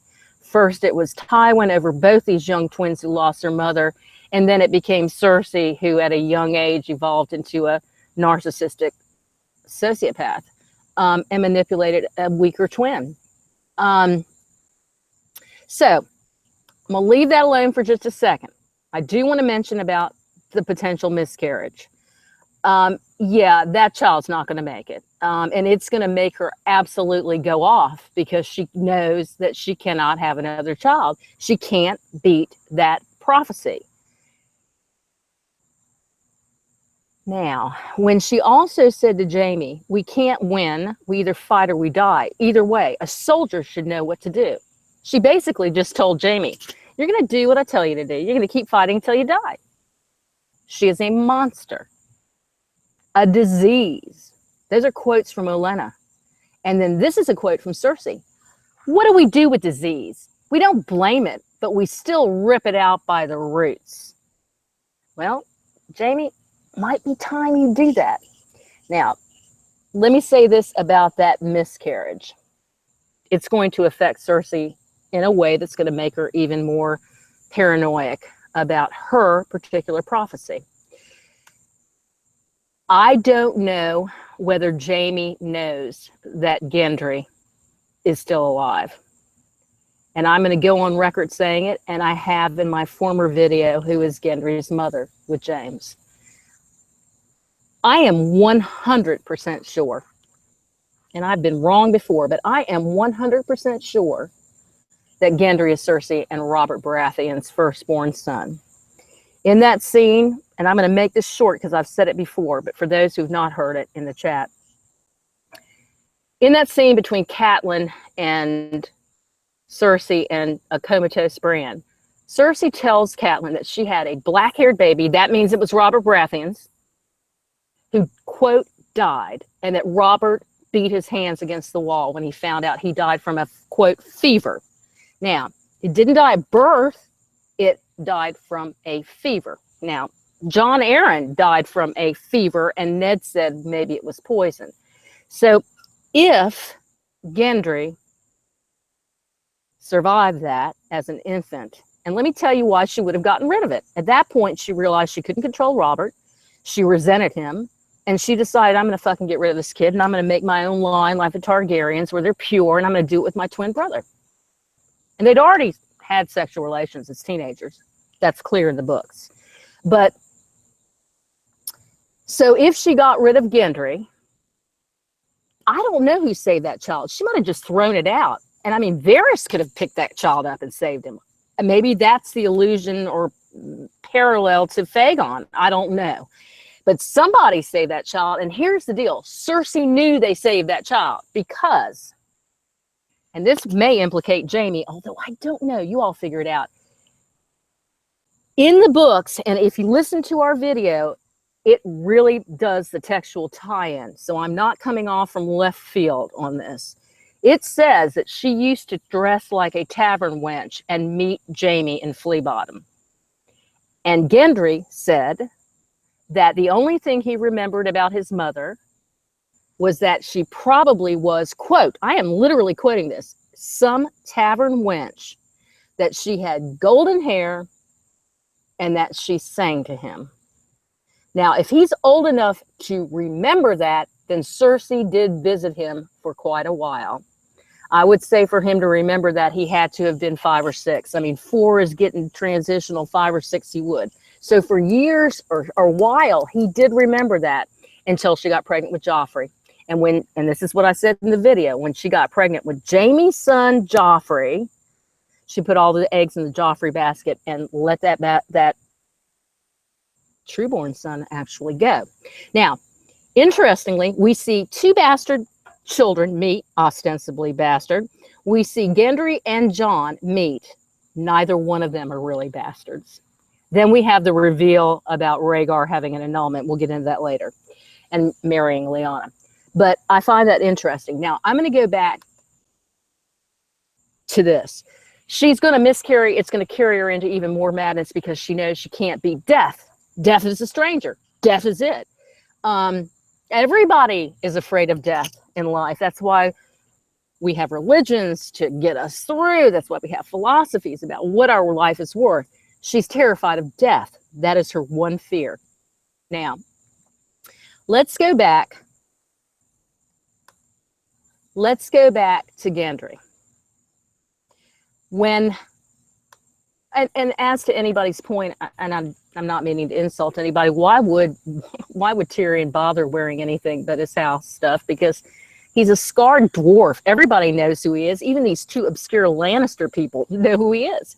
He's the most famous dwarf in the world. So he could dress like a jester and he'd still be recognized, which would be insulting, and I hope he would never do that.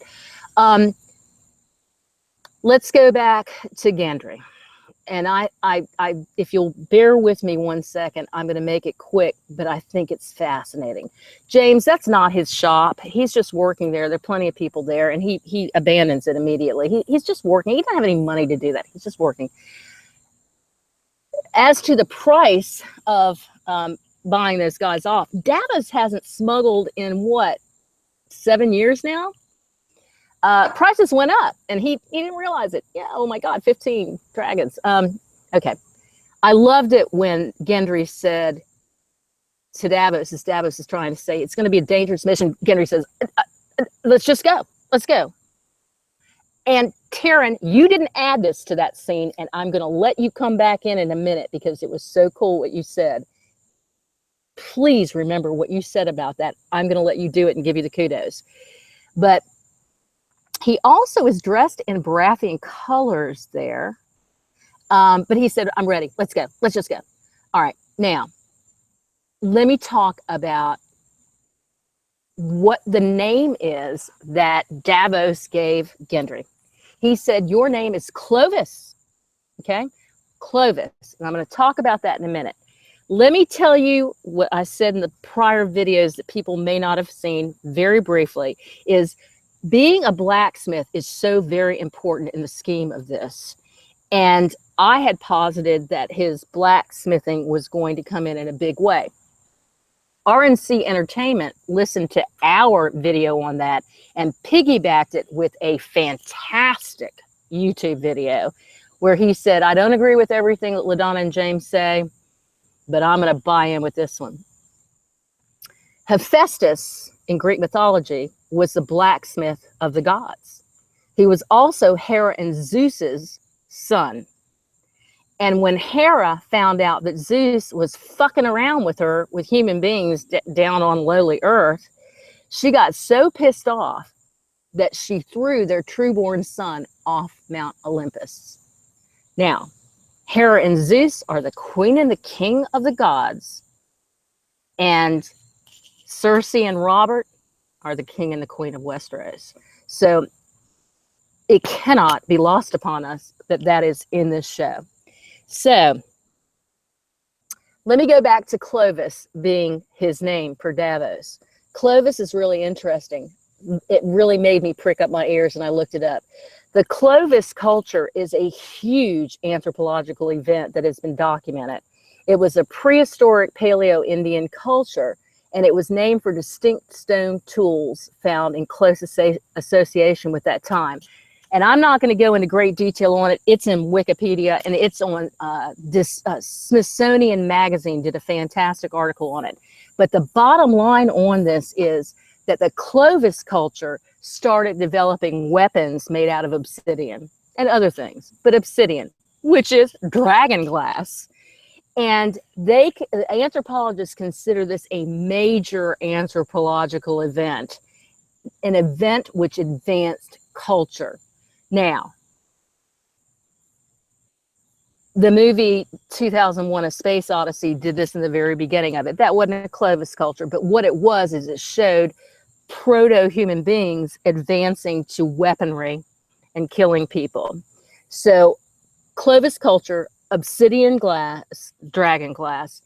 We've got Hephaestus involved in this. We have the advancement of human technology. And if I might, this happened about between 12,900 years ago and 13,200 years ago. Take that for what it's worth. But that would absolutely be about the time in the books that the children of the forest started driving that obsidian glass into human beings to make White Walkers. And after that, the Night's King came along as well. So that 10,000 year mark in the books, in my opinion, is very much intertwined with this event. And I think that's all I have to say about that.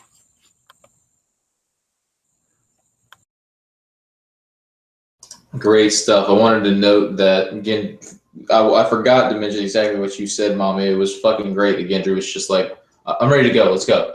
That was like, well, you probably want to hear it. Nope. I knew it when it would come. I knew it would come, and I knew I would know it when it came. It's now. But I've got a picture of the hammer he was wielding, and it has a stag on it. You can barely see it in this image because it's so damn dark, but it's worth a try.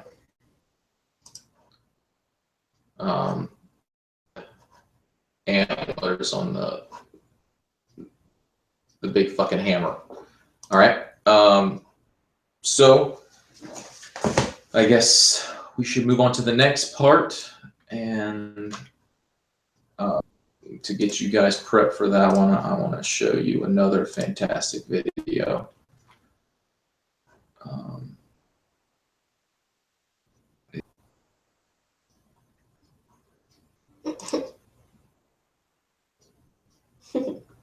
All right, so we're headed to, there we go. Next, we're headed to Dragonstone, where not a whole lot in my mind happened, but actually a whole lot did. So we get the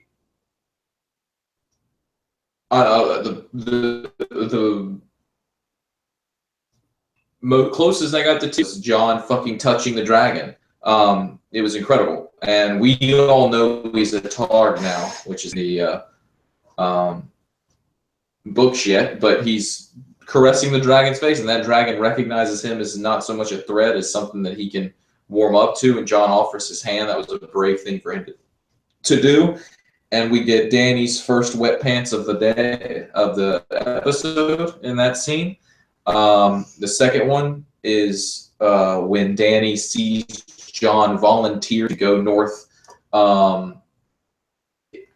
to get the white, which is a extremely bold move considering he could easily die from that. And Dany loves that. She just sees in him the bravery and the willingness to die for his people, which is something that she considers to be a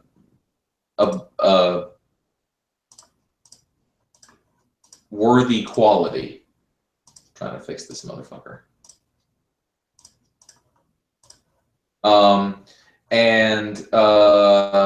We also get the situation where they not only mention that they're going to go try to convince Cersei that there are dead things, which I'm not 100% sure that was necessary, but it made sense. Tyrion telling Jaime, you need to tell her there's dead things coming, and it kind of gets glossed over that she turns that into a way we may be able to manipulate the other side. But the point is, Jon is going to go meet with Cersei. That is going to happen. I hope he takes Gendry, but that means he's going to bring a wife back. Somebody's going to anyway. So there's not a whole lot else in my mind that happened to Dragonstone, right? I mean, am I wrong? We also get Varys and Tyrion having a conversation, which was really funny. Varys and Tyrion are talking about Dany and whether her acts are right or wrong, which is the whole point of what she's doing, is to make us question it. And then we get the scroll, and Tyrion says, have you read it? It's a scroll for the king in the north. What's it say? Nothing good. So, and that's the letter saying that's the Bran seeing the White Walkers, telling Maester Wilkin to send a message to Jon to tell him you need to go to Eastwatch. So, Alizey, you want to talk more about this particular area? I just wanted to start by saying they've been building Jon and Daenerys up, like just their chemistry, a lot this season. And I saw that especially during the scene where Jon starts petting Drogon and Daenerys is looking on, and she looks down, and I swear the look on her face was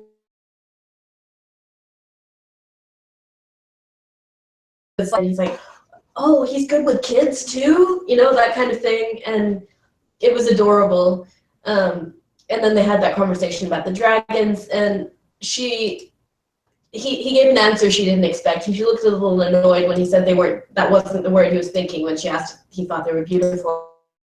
But the rest of the time she was kind of giving him puppy eyes, and especially the part where he gave that heroic speech about going to get the White himself. It seemed like she admired him more for his bravery, essentially.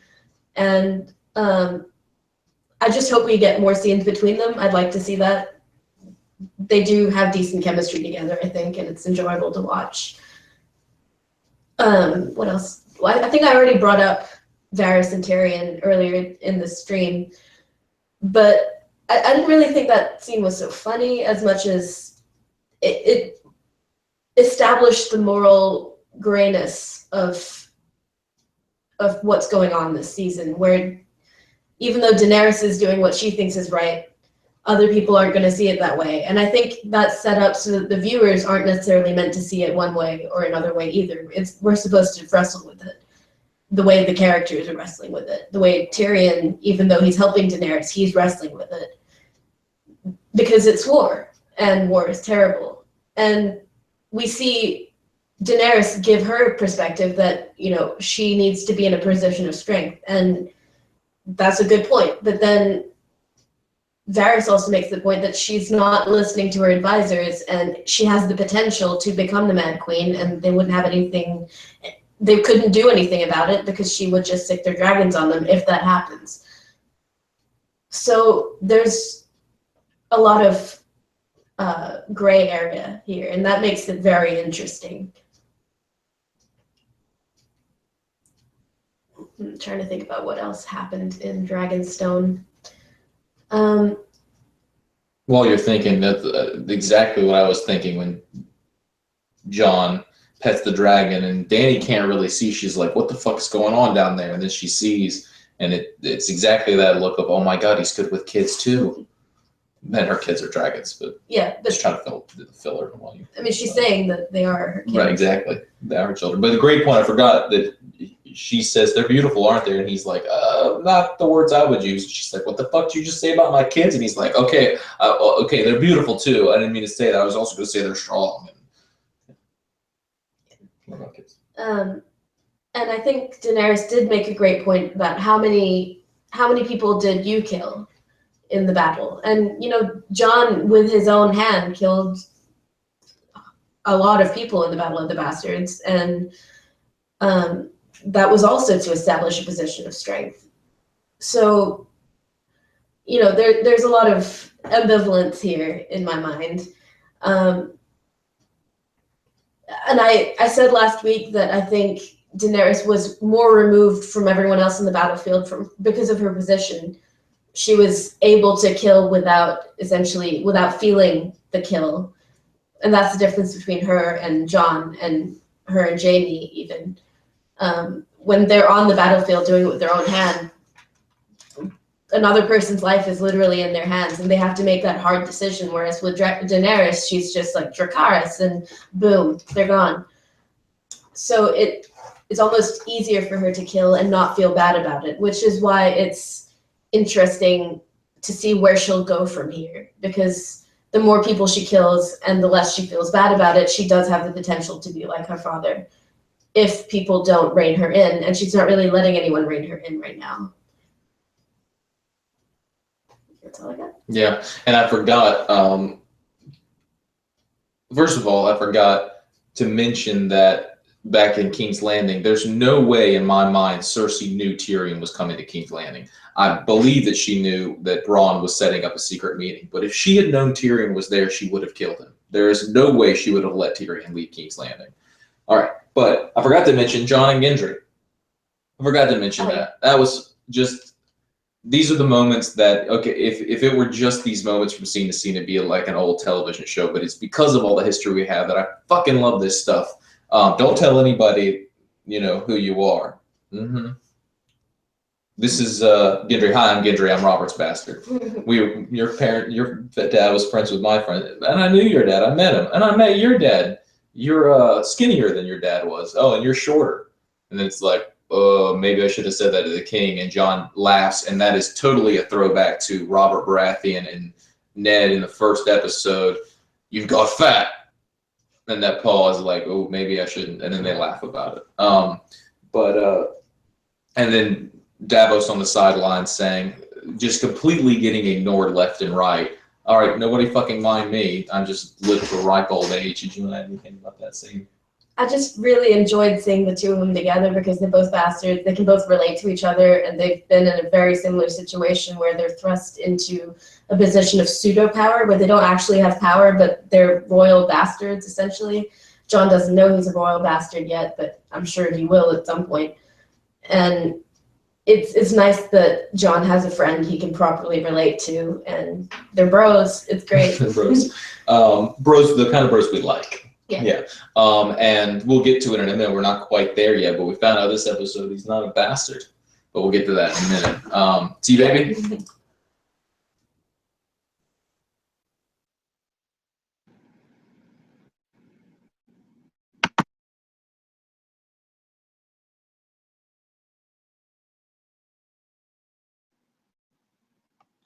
Okay.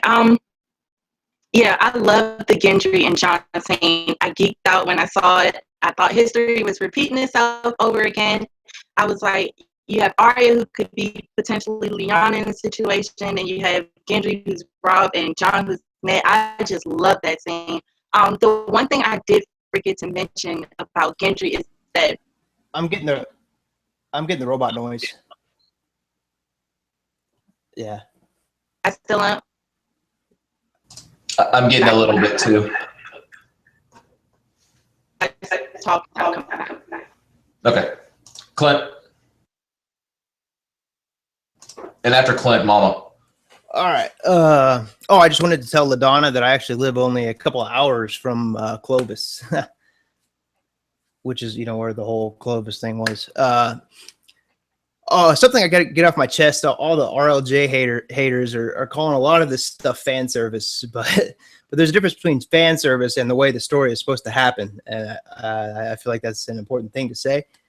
I mean, a lot of this stuff they could have totally gone the fan service route, and they didn't, you know. But at the same time, they have to do certain things for it to end up the way it's supposed to end up. I really expected that we would see bonding between Jon and Rhaegar, but it was good to see it with Drogon first. Like James said, I really liked that he stood his ground and didn't back away from Drogon. He was really brave in that moment. Dany's first lady boner of the episode was when she saw Jon bonding with Drogon. She really enjoyed seeing that. Comment on the CGI. I thought it was funny that Dany climbing off Drogon looked more fake than anything on the whole loot train attack. That was just something I observed. Something I didn't understand. Dany explains to Jon that the dragons are her children. She doesn't see them as beasts, no matter how terrifying they become.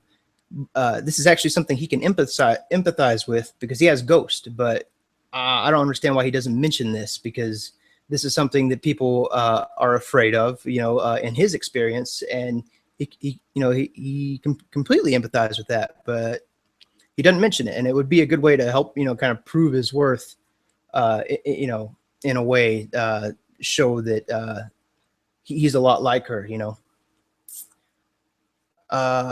One thing I just don't get, I don't understand why he refuses to talk about his death and resurrection. I mean, her whole claim to destiny was heavily based on supernatural things that have happened to her, the unburnt mother of dragons, all that type of stuff. And, you know, a resurrection could only help in Dany's eyes. I understand anybody else, they might, you know, think he's evil or something, but if anybody, Dany would see this as a plus.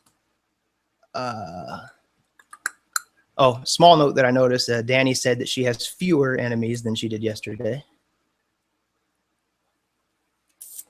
I don't understand why Jorah didn't mention that Sam healed him. He was just introduced to somebody who served Jorah Mormont, and he was healed by somebody who healed Jorah Mormont. But besides that, I think he kind of owes it to Sam to credit him to anybody who asks about how he's healed, you know, regardless of how they may be related to one another. I didn't get, again, why Tyrion and Varys were so shocked and surprised that Dany actually used her dragons. It could be like James said, that it's just something that they have to verbalize in the show to get us thinking about. One thing I noticed, I don't think I've ever seen Varys drink before, and, you know, they made a point of showing him, you know, gulp that wine down. Thought that was interesting. See, in the throne room, Dany says, as soon as I march away, Cersei marches in. I don't get what the fear is there. What's Cersei going to take over? If she takes all her armies and dragons up north, then what is there for Cersei to take? I just don't understand that. What's the fear there? And that's what the whole parlay in King's Landing is based on, is that she doesn't want Cersei to attack when she goes up north. But if she takes everything with her, then there's nothing to attack. I don't get that. And then going off of that, I don't understand why Tyrion would trust Cersei enough in the first place to meet in King's Landing. I mean, Tyrion should know better than to trust her at all. Even if Jaime says he can keep her at bay, you know, he should know that's not going to happen. Sorry, I should have put a more delicate way to phrase this, but this is from my notes.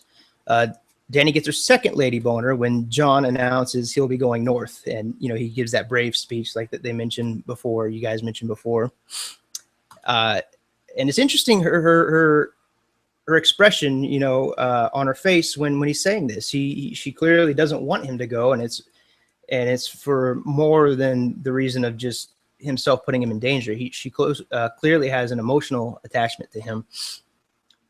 Which I wish they would have, you know, shown more examples of that. Yeah, we heard Davos talking about how, you know, he was staring at her heart, stuff like that. But I wish we got to see more moments like that of them bonding. Instead, we're just kind of hearing about it and seeing the resulting expressions and emotions from that.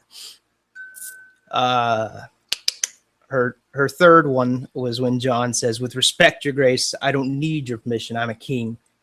That really, that really impressed her. And then last thing I have,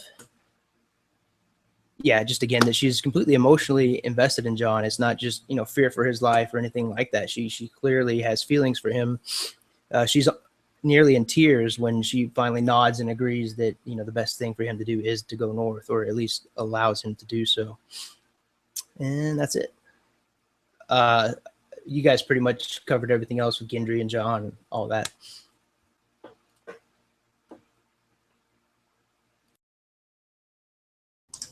Great points, Clint. I lost my mouse for a little bit. Try to fix the lighting. Mama?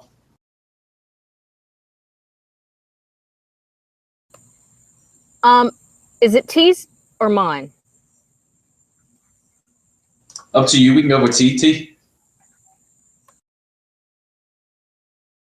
T, I want you to tell what you said to me about Robert before you go into the scene. Don't forget. Okay, so I'm going to say it right now before the internet shut me down. So basically with Gendry, and I'm not robotic, basically with Gendry, the thing with him and Davos, he was telling them how he can sense a war is coming. He knows that something as big is happening. He's got to be here quick to just get up and go. That's the same thing that Robert said to Ned when they were sitting out in season 1. He says, I can sense that a war is coming. I don't know when, I don't know who, but I can sense it. So I like that connection with, which goes into more why I was geeking so hard when it came to the conversation like James, where it was the first episode when they were like, oh, you look shorter. Oh, I love that. I agree with everything you said, Clint, about the plan. You guys gonna hate me. I think it's a stupid plan. But this is more Tyrion than anything when it comes to this plan, because one, I don't think Tyrion thinks he's gonna make it. I think that what Tyrion's doing is trying to cool Dany down so she's not just burn him up. Varys had that conversation her to make her listen to you. Now, I do think that is the first time that we saw Varys drink, and I think it goes back to the father and the son. That was a trigger for him, like, oh my goodness, this is the Mad King all over again. It's not, it's just the fact that she did it, and that in their eyes, it seems like she's not listening to everyone, but in that scene, she did listen to Tyrion, didn't want to listen. But she is listening to her counsel, because we have to also consider what Lady Olenna told her. She was like, yeah, Tyrion's a clever man, but you're a dragon, be a dragon. So she is technically listening to people a certain amount that she can do before she has to take actions. We were talking about Dany and Jon. Parts I was disappointed because we finally get to see Jon and there's a connection, and they kind of brush it off, and she didn't question, like, who are you really, because you're connecting with my dragon, and he roared at you the same way that he did me. Why her antennas didn't go up, like, wait, what's really going on? Like, she asked him about the knife in the heart, but I wish she would have said, no, who is your mother, because something doesn't add up that you can actually have this connection with the dragon. Too much really went on. The only thing else I'll add on to is that I think that now that Jon stepped up, beyond the wall is the first time she really believed that beyond the wall, because he's been saying this all the time and she's kind of been brushing it off. She doesn't really believe it. But the second he says he's going to put himself in danger, she looks scared, like she did not want him to go. So I did catch that, and I was like, so now you're going to believe him. It had to be a point where she did believe him to help him out in some way. So I'm not sure where that's going to go. But I do think that she looks scared, like he's gone and there is a threat. Otherwise, she would just been like, okay, go ahead. As far as the comes to Cersei marching in, no, I don't necessarily think Cersei would be marching in if she left, but she can't just leave it, because Cersei, all she's been saying basically is that she's a savage, she's coming to take over everything.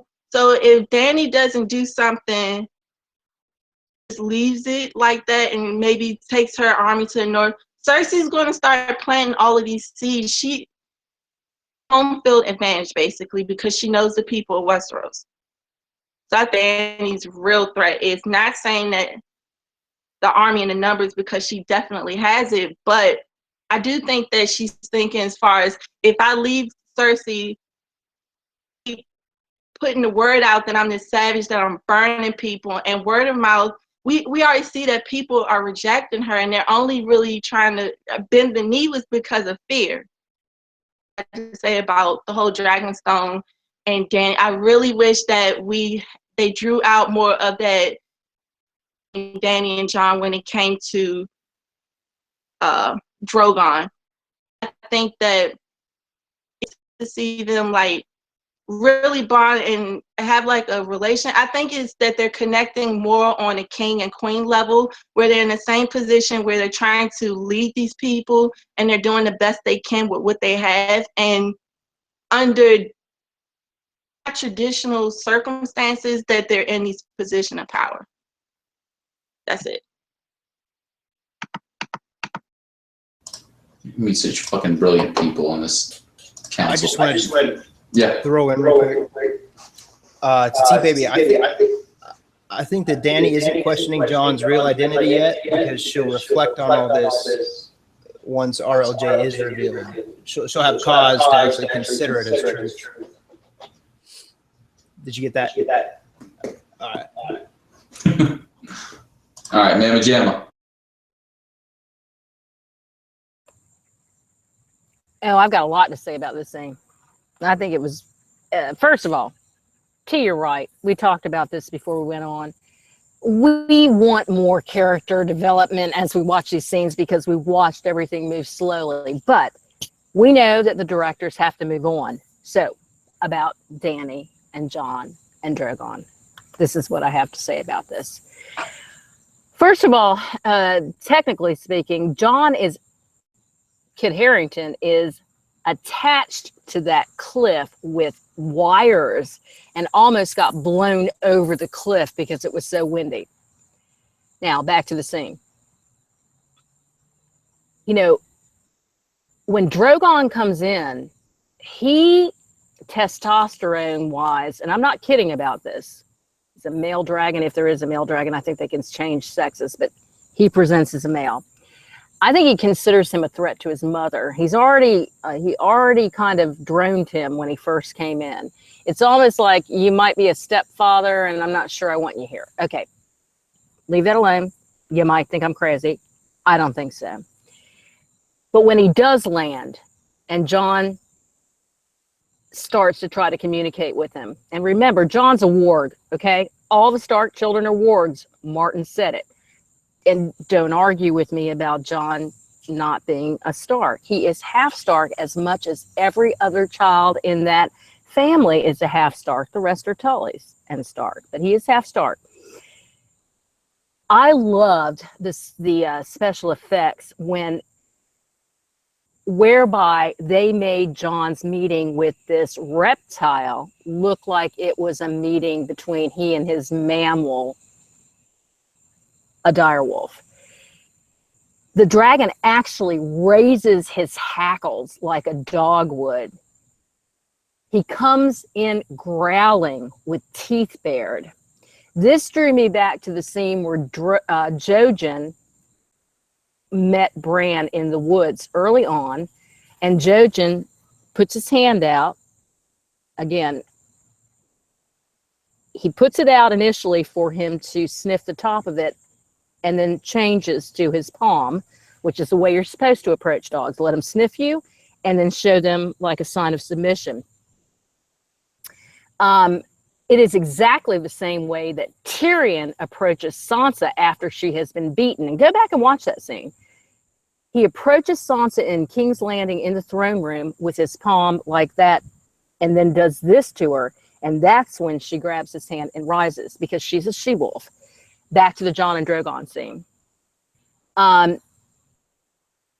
Even though Tyrion was able to unchain the other two dragons, they knew that he had an incentive to help them in some way.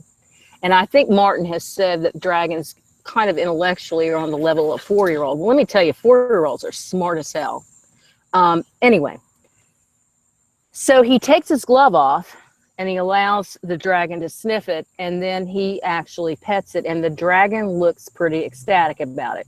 Now, allow me to say this. Jon said at the wall, black was always my color. Well, the 3 dragons are black, gold, and green. Dany is not going to have Drogon forever. That is the black dragon. It is meant for Jon. This has been foreshadowed forever in the books, and it is in the show. A black dragon.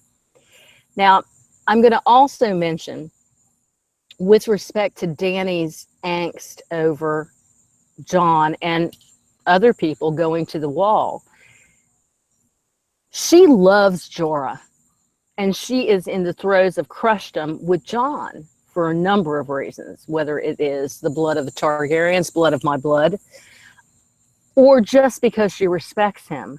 But she's terrified that these 2 guys that she really connects with are going to freaking die. And if I can throw this upon it, you know, Dany had visions in the House of the Undying. Now, in the show, they only showed 3. But in the book, she had, I think, 7 rooms she went in, which if you've not read the books, I encourage you to read those chapters, because it was like being on an LSD trip from hell, and a fascinating prophetic LSD trip from hell. But in the show, where does Dany go at the end? The wall goes up. The gate goes up at the wall, and Dany ends up in a winter wasteland.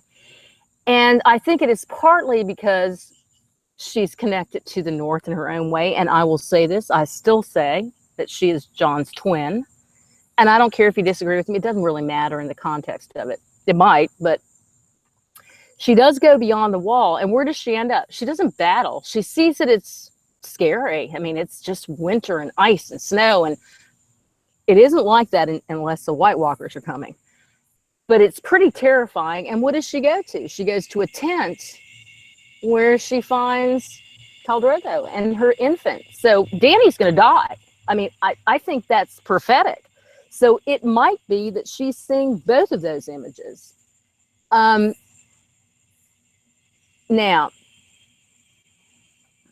TeeBaby, thank you for talking about that scene between Robert and Ned on the road. I love that. When Dany says that she considers her dragons her children, that's kind of a crazy cat lady way of looking at your animals. Jon does not look at ghosts that way. As a matter of fact, Jon fights ghosts in that warging, probably because he might have more of an affinity with dragons, which he had never met at that point. I'm going to say that I thought that Jorah and Dany holding hands and truly hugging, lovely hugging with Jon watching on, it humanized her to Jon, and then Jorah, of course, watches them as he gets in the boat. The last thing I'm going to say, 2 things, is that Clint, you know, I think Dany's fear is that she's going to lose the Lannister army she took and Dragonstone, and possibly leaves Grey Worm out to dry, where he is at Casterly Rock. The last thing I'm going to say is that everything Cersei keeps talking about to Jaime is concerning to me, because I think she's going to take Tywin's tactical approach to Dany. And if Jon and Dany do marry, it might be a red wedding from hell. Now, I'm hoping the dragons would flip that. I don't know if Cersei would appear at that. I don't think so. That's not the way she's going to go out. But I think there may be an invasion and something tactical going on if they marry. We'll see. Bye.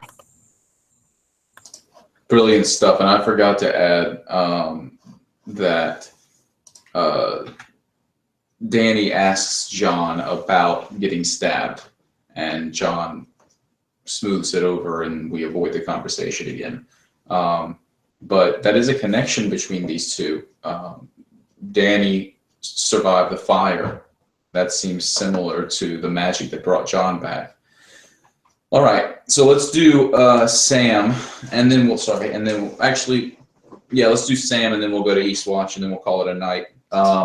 Since we're going to Sam, Sam's story is pretty short and sweet. He's with the Maesters. The Maesters are having a conversation because of a letter they received from the North saying there's fucking undead coming and you need to help. And they're kind of making fun of it, although the Maester that's friends with Sam is a little bit more understanding, and Sam is like begging them to fucking help. And they listen, they go a little bit further, but they're really still not going to help. And they apparently know that Dickon and Randall are both burned to death. So that could easily play into the next episode. That this reveal to Sam from some other source, though, because Sam left. So Sam is doing research with Gilly. He's clearly pissed off at the Maester situation, and Gilly is, as all of us have our significant others do sometimes, interrupting him from what he's trying to do by talking, and it gets annoying, and eventually he's fucking had enough. And unfortunately, at the point where he zones out and has really had enough is when she says something of extreme importance, which, to be fair, even had Sam heard it, Sam probably wouldn't have known the significance. But, I mean, based on that, it's 99% confirmed that Rhaegar annulled his marriage and got married to Lyanna. We don't know that for 100% fact, but this is as clear as it's gonna fucking get. So that said, I'm going to show y'all a picture of, so when the girl who played Lyanna got cast, she, and my mom showed me this, so I'm showing it based on what she showed me, but when Lyanna got cast in the show, she friended another fella who looks a lot like Rhaegar might look. And if we're gonna get Rhaegar, this may very well be the person who will be playing Rhaegar. His name is Wilf Scolding, and he's a pretty good looking dude. He looks a lot like the Rhaegar in A World of Ice and Fire, particularly that middle picture on the top, or the one slightly to the right on the top. But so this may very well be Rhaegar. Dye his hair white, give him some purple eyes, long white hair and purple eyes. Just wanted to point that out to everybody. And while that's up, I will talk about what happened with Sam. So Sam basically decides, you know what, fuck this. I'm leaving. I have stuff I've got to do. He specifically says, I'm tired of reading about greater men. Is that what he says? Mm-hmm. Tired of reading about greater men.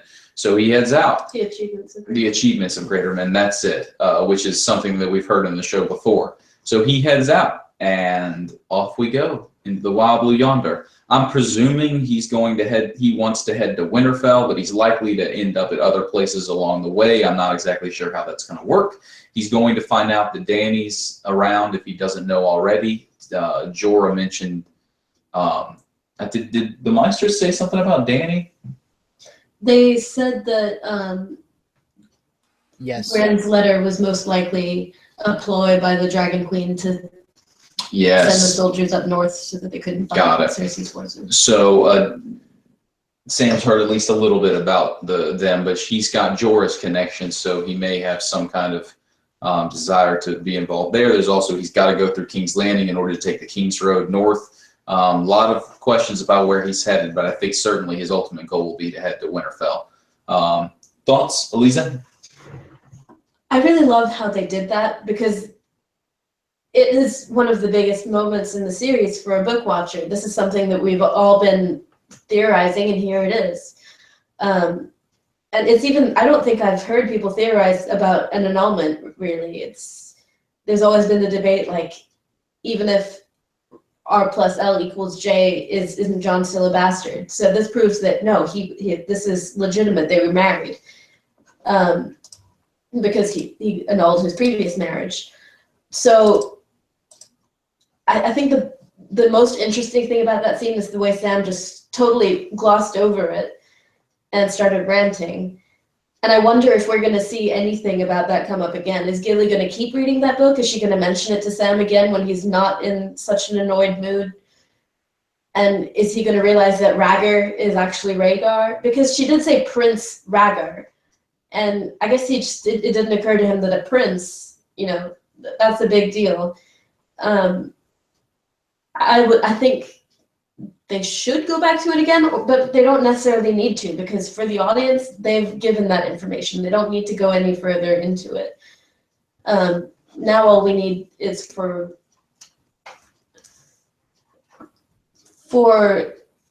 Sam to basically go back and notice what Gilly said in order to tell Jon, because that would be a line between Sam and Jon, like in terms of understanding it. And it's likely that Gilly brought the book with her, so she could still be reading it when they leave.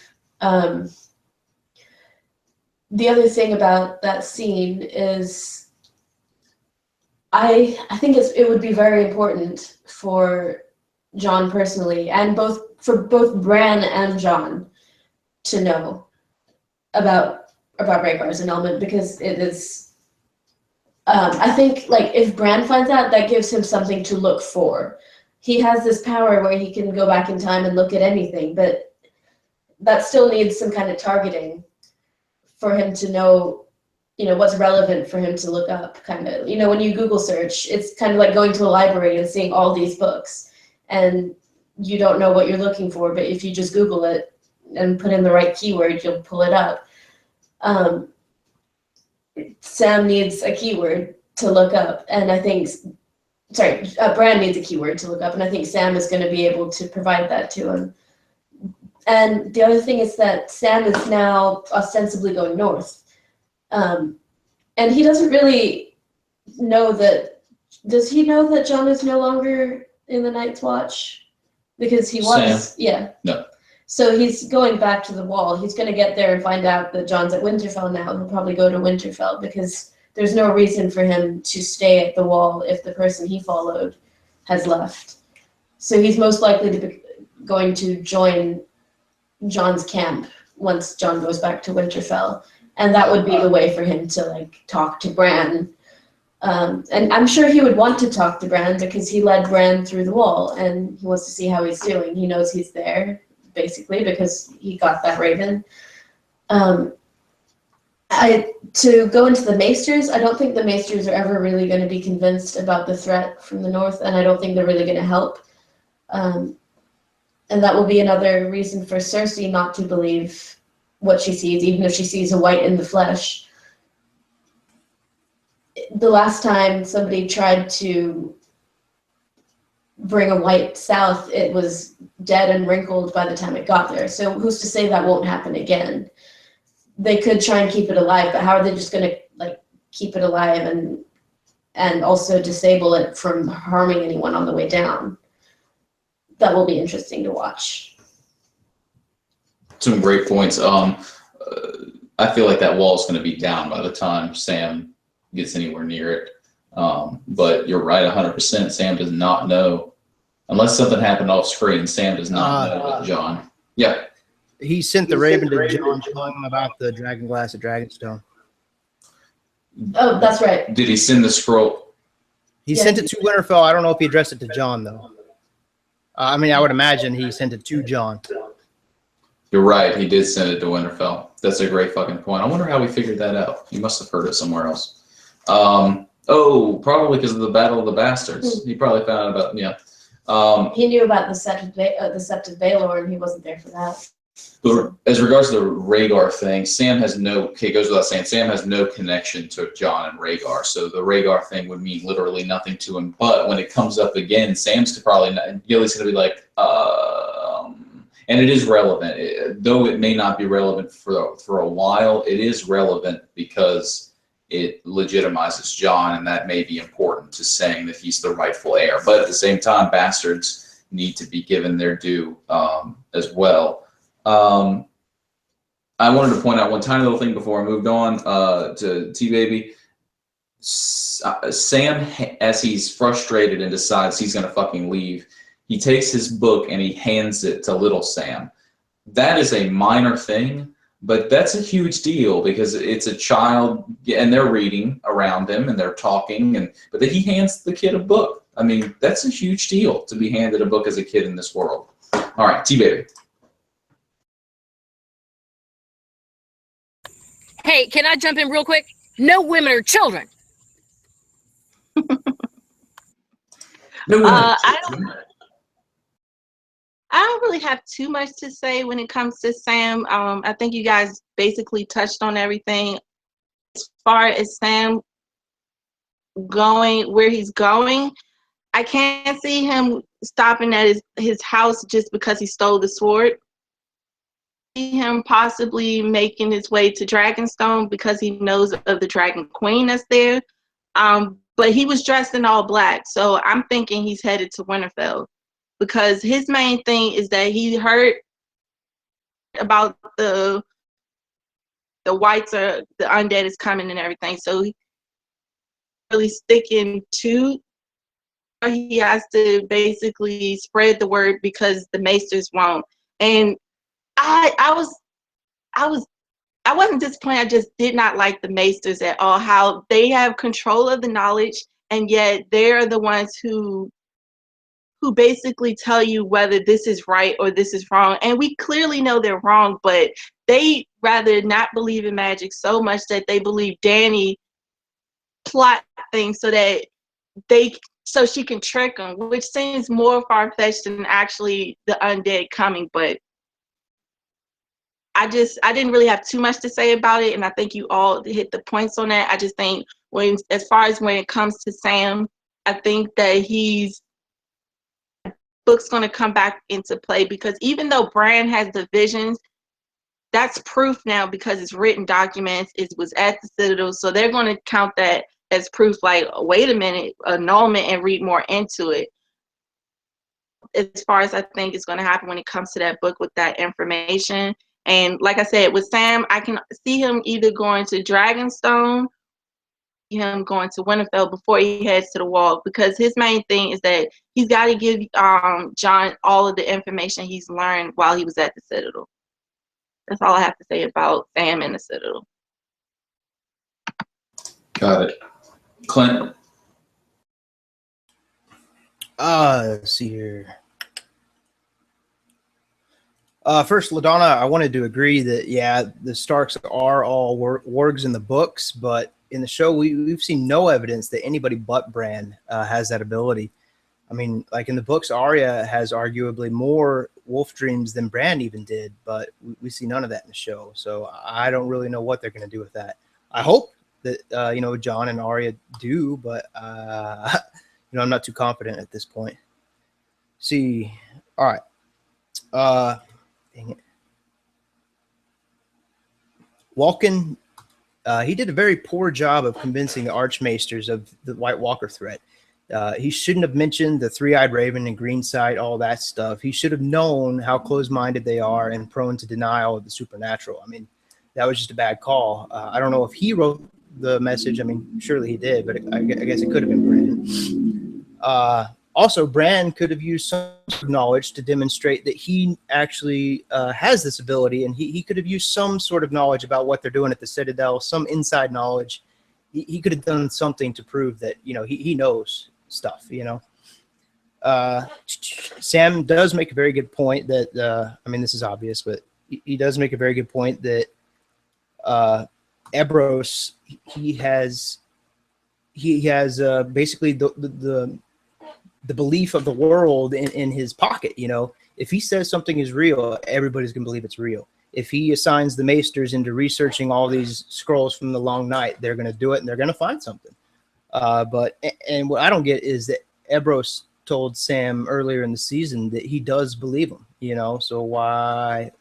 Maybe he's just putting on a show for the other Maesters, and maybe he's actually planning to look, deeper into it. He's just kind of playing along with the joke so he doesn't look like a fool. Ebros also had a good point. I mean, it's a little bit nonsensical, but I mean, it is possible that it's a if Jon is at Dragonstone, maybe they know that, maybe they don't. It could be a ruse for Dany to have everybody send their troops north and then invade. I mean, it's not outside the realm of possibility. I thought it was interesting, the story of Lodos, where the drowned god would destroy Aegon the Conqueror, as it mirrors Euron and Dany. I don't know if that means anything, but they mentioned it, so I would mention it.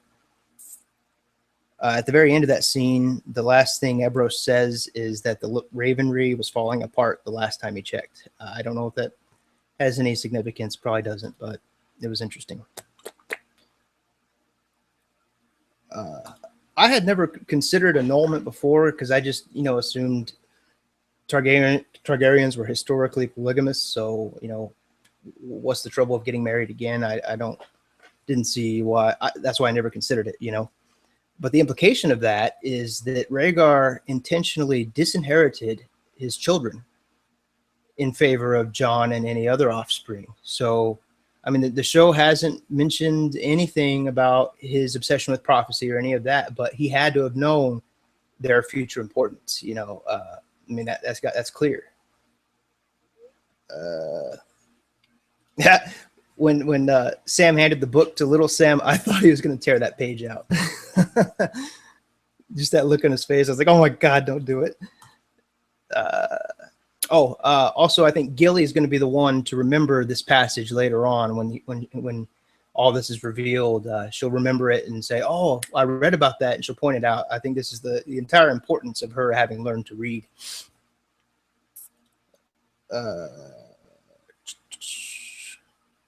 And if Sam had listened, it would have meant something to him, maybe not in relation to Jon, but in relation to the Starks, because he knows Rhaegar supposedly kidnapped LaDonna. And then if he had listened, he would have learned that Rhaegar was married to somebody else in Dorne where LaDonna was held.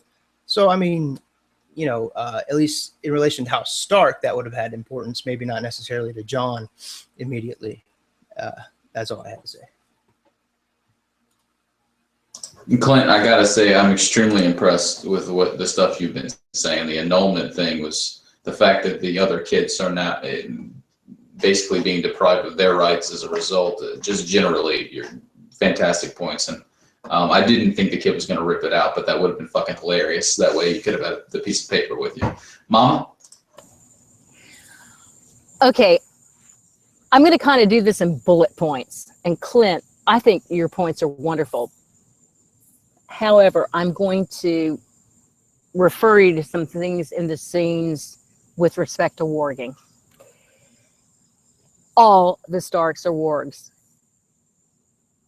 There are scenes throughout this HBO series. There are many in the books, but there are very subtle warging scenes throughout the HBO episodes.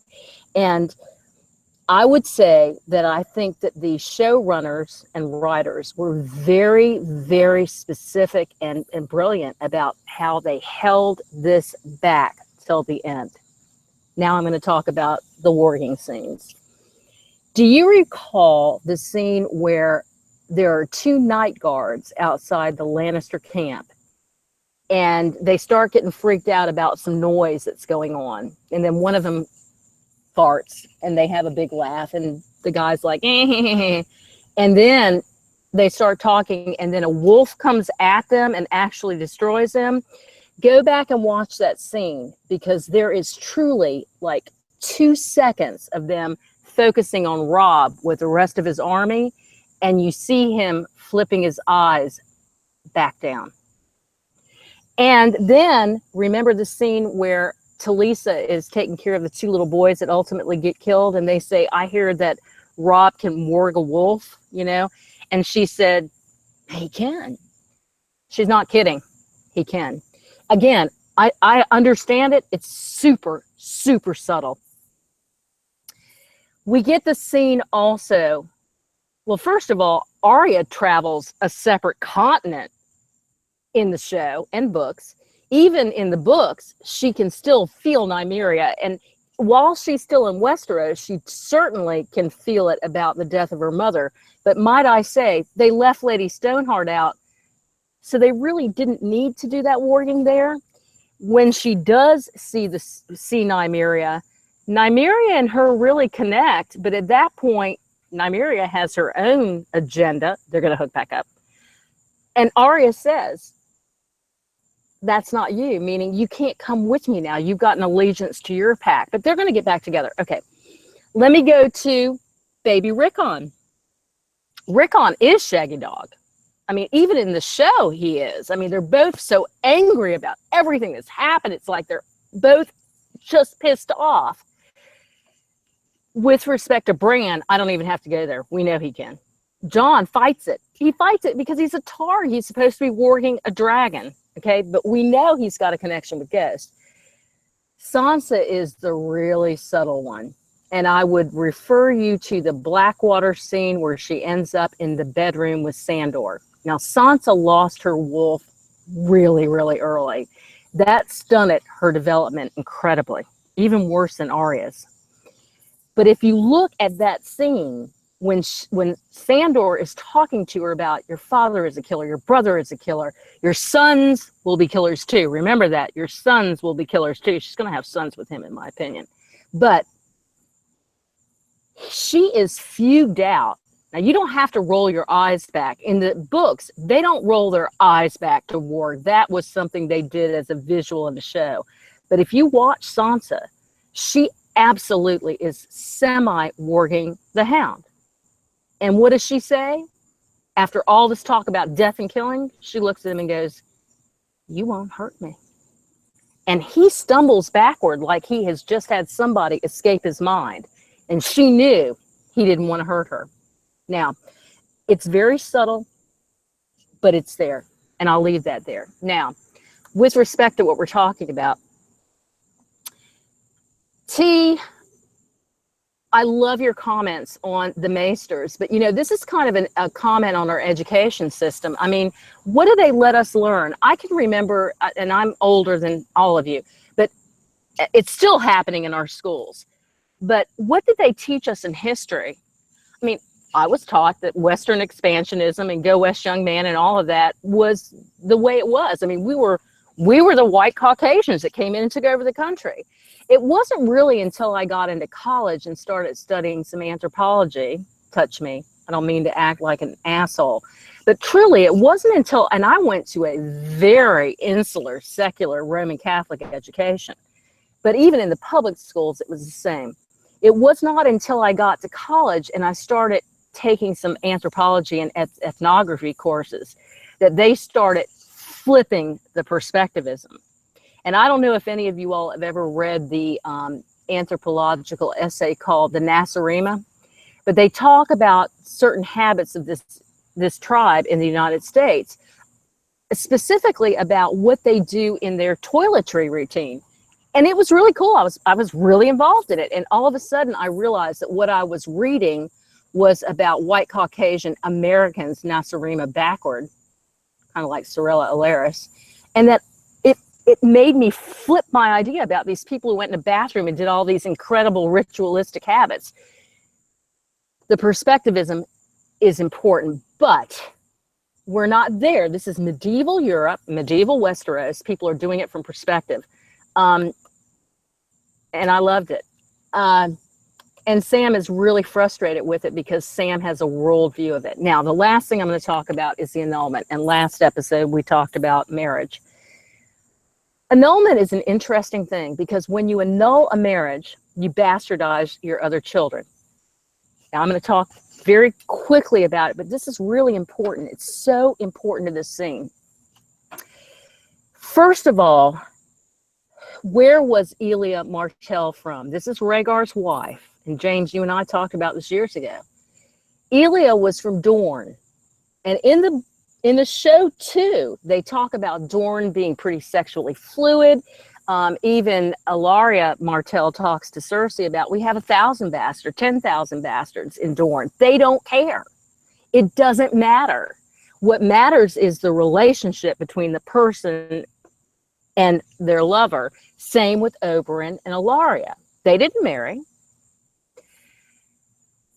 So I'm going to go back to the House of the Undying vision of Dany, which they did not show in the show, which is being played out right here in this scene in HBO.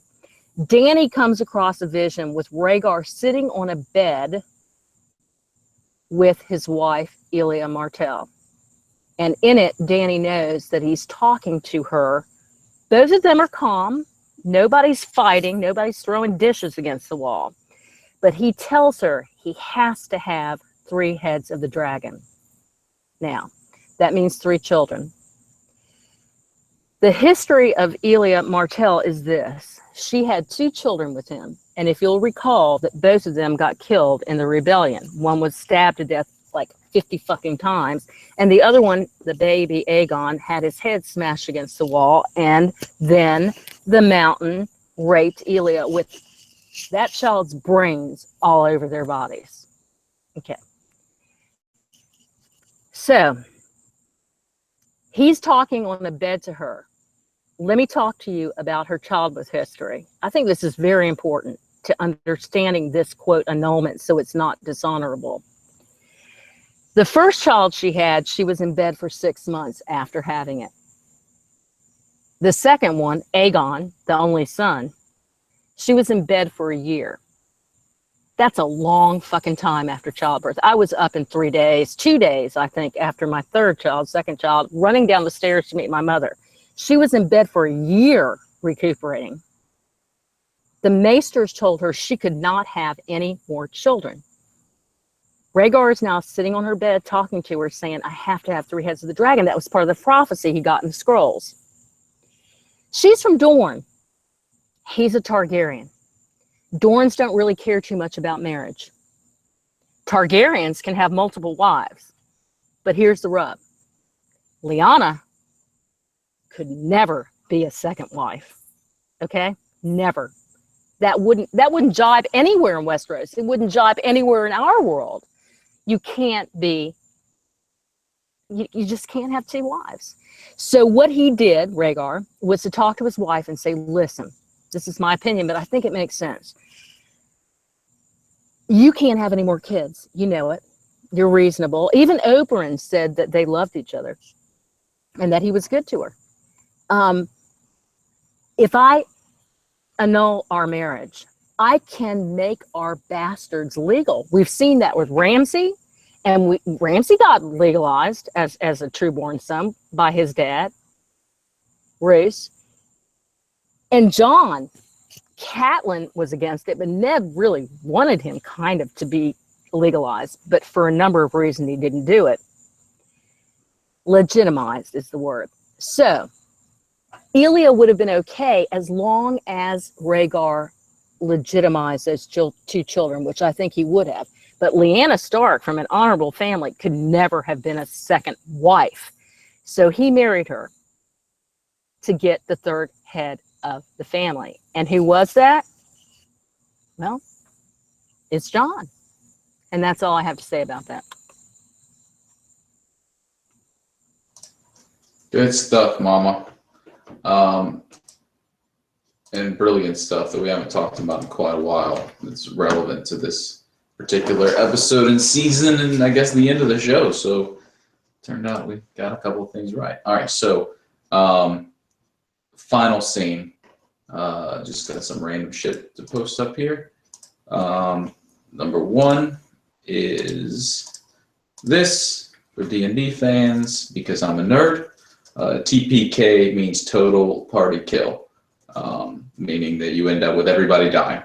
And this is saying that the way the whole party realizes that TPK is inbound. So that's 1. I also wanted to show you all this, which you probably, all of you have seen it, but for those who haven't, the actor who plays Tormund posted this.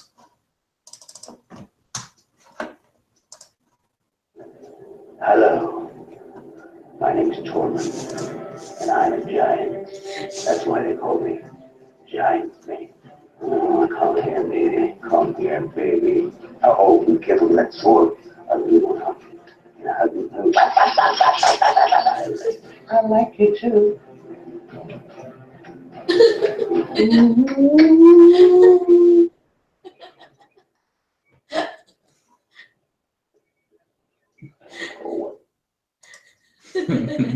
All right. So if we can go to that, I'll put a link to that in the. Oops, it's still playing. I'll put a link to that in the description. All right. So final scene. We get Eastwatch. So clearly Jon went straight up to Eastwatch by boat. This is the Magnificent fucking Seven, the Seven Samurai, the Justice League. It is the last hero. It's the last hero headed off to fight the battle. So we have Jorah, Tormund, the Hound, Beric Dondarrion, Thoros of Myr, Jon, and Gendry all going off to get a fucking whiteback. And it is clearly in the negative at least 30s. Snow is fucking everywhere. They're like, man, we don't even need fucking hoods or hats. We're just gonna go right into this. I brought up that video of Tormund because Tormund's like, who'd you bring with you? And they're like, not enough. And he goes, the big woman? And he's like all disappointed. TeeBaby's got a little obsession with Tormund. I don't know if you know that. I don't know if that's still true. Okay, so I did want to point out this. So we also got that they're not giving alcohol to Thoros, so he's in withdrawals right now. The Hound is the Hound. Beric Dondarrion's trying to be like, we're sent because we don't need to go. We must go. Our God compels it. Will you shut the fuck up? Are we going? Gendry's relationship is brought up with the Thoros and Beric Dondarrion Brotherhood Without Banners. You can't trust them. They sold me to a red woman to be killed. Tormund finds out that Jorah is Jorah's son and is pissed off. You know, your father killed my people. Which, by the way, we haven't had any mention of Jon to Jorah yet about his father, which is interesting. I'm betting we get some of that. Jon has not mentioned to Jorah. You know, Sam did. I don't think Jon did. As soon as Jorah, I just rewatched it. As soon as Jorah comes in, meets with Dany. He's an honorable man. No, she says, "This is Jorah Mormont." And then he says, "I served with your father." Okay, I guess you're right, and I had not thought about that right now. But I guess my point in my mind still stands because they haven't had an in-depth conversation about his father, which I think if anybody on the Night's Watch knew his father near his death, it would be Jon. But point taken. So the thing I wanted to really talk about on this, two things mainly, and then I want to talk about an article that I have on Reddit that I'll put in the description. So number one, I fucking hope they brought some dragon glass. We see the guys carrying the crate of, I'm assuming, dragon glass on Dragonstone to the boat, but I fucking hope they did because their swords are not going to be worth anything without the dragon glass. Arguably, the hammer can do some good damage, but the swords are not going to do that very much damage. So, something I realized that I wanted to talk about. Every single one of these people has been touched by fire in one way or another, kissed by fire. Tormund has red hair. Jorah is the one, like, I've got to make a stretch to make it happen, but every single fucking one has. Jorah has red hair. The Hound was burned in the face. Thoros worships the Red God. Jon was brought back to life. Gendry is, first of all, he works in a forge. Second of all, he had the Mel with the leeches, but mainly he works in the forge. Who am I skipping? I got Barrett's. Jorah. Jorah. The issue with Jorah is that arguably he had pieces taken off of him. I don't have a good reason for Jorah, but everybody is touched by fire, with the exception arguably of Jorah. But something to be considered because that's important, and Martin has specifically said that this is a fire. What happened to Jon and Beric is a fire in being brought back to life by fire. I'm getting really tired, by the way. I started a new job today. All right, so the article I wanted to reference, Clinton. Didn't Danny kiss Jorah before he left? Kissed by fire. Pretty sure he kissed him. Did He it? kissed her hand. He kissed her hand. I thought she kissed him. Same difference. I'm good with it. And if I can just this, in the books, Jorah is tattooed with flames across his face. I fucking forgot about that. He absolutely is, and they removed that from the TV show. Good fucking call, Mama. So I'm just going to bring up this article, and I won't go into extreme detail because I didn't write it, A, and B, y'all could read it on your own. But somebody took the Seven Samurai and specifically talked about how it applies to this scene. So there are seven samurai: Kanbei, Gorobel, Shishiroji, Kyuzo, Heihachi, Katsushiro. Am I really going to go through all these? Kikushio, but every single one has a bit of a connotation with the individuals that are going on this journey. So I just wanted to, I'll cite it, but this person goes out of their way to talk about how every single one of these people represents one of these individuals. I would argue that he mixed up Tormund and the Hound, I think. There's two that I think he may have mixed up, but either way, Heihachi is a amiable, charming, witty, and he does it to Thoros. Anyway, I'll let you read it, but I thought it was clearly, once reading this article, it clearly comes across that this was intentional.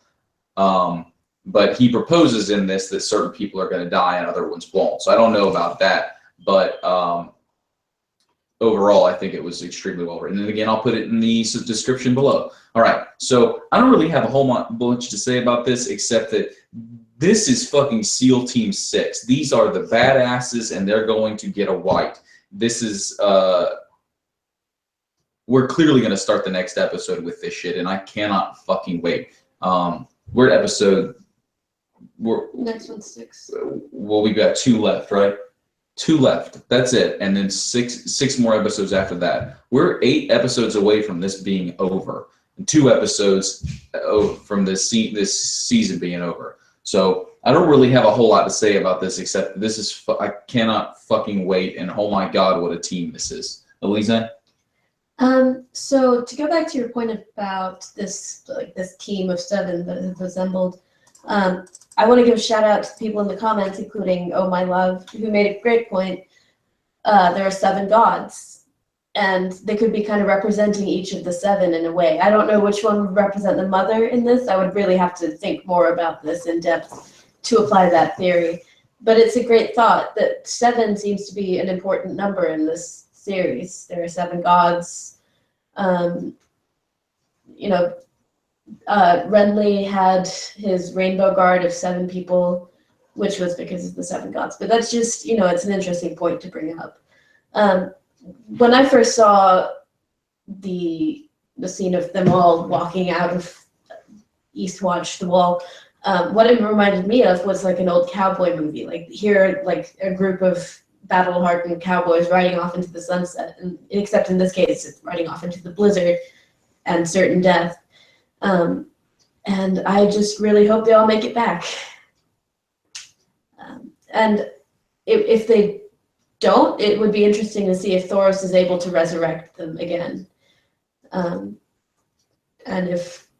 because Thoros has a very useful power, Melisandre isn't with them anymore. So if either Jon or Beric die again, nobody can bring them back except Thoros. So that's going to be interesting to see. If they're going head first into that huge horde of whites and White Walkers, I have no idea how they'll get out of it alive. And I think next episode is going to be amazing. People in the comments are saying that Beric asks Thoros. Beric asks Thoros if he's his mother in the books. All right, and definitely I think some people are going to fucking die. I can't see the Hound dying, can't see Jon dying. Again, Beric and Thoros, I could totally see dying. Tormund, I could unfortunately see dying. Gendry and Jorah, I don't see them dying, but anything's up for debate in this one. Who the fuck knows? You got an opinion on who you think will die, if anybody? I think Jon's got a lot of plot armor. Yeah. So that will protect him. I think any of the rest of them are fair game, except, like, I just don't necessarily think that they would bring Gendry back and then kill him off so quickly. I think he has a bigger role to play, and I think that role is creating weapons from the dragon glass, because they don't really have any other smiths who would be able to do that, and he's a very good smith. So I feel like those two at least are going to be okay, but I have no idea about the rest of them. We might see all of the rest of them die. I don't know. Fucking hope not. But who the fuck knows? This show is, which is the point of killing so many goddamn people up to this point, that you watch an episode and you literally don't know who the fuck is going to die. TeeBaby?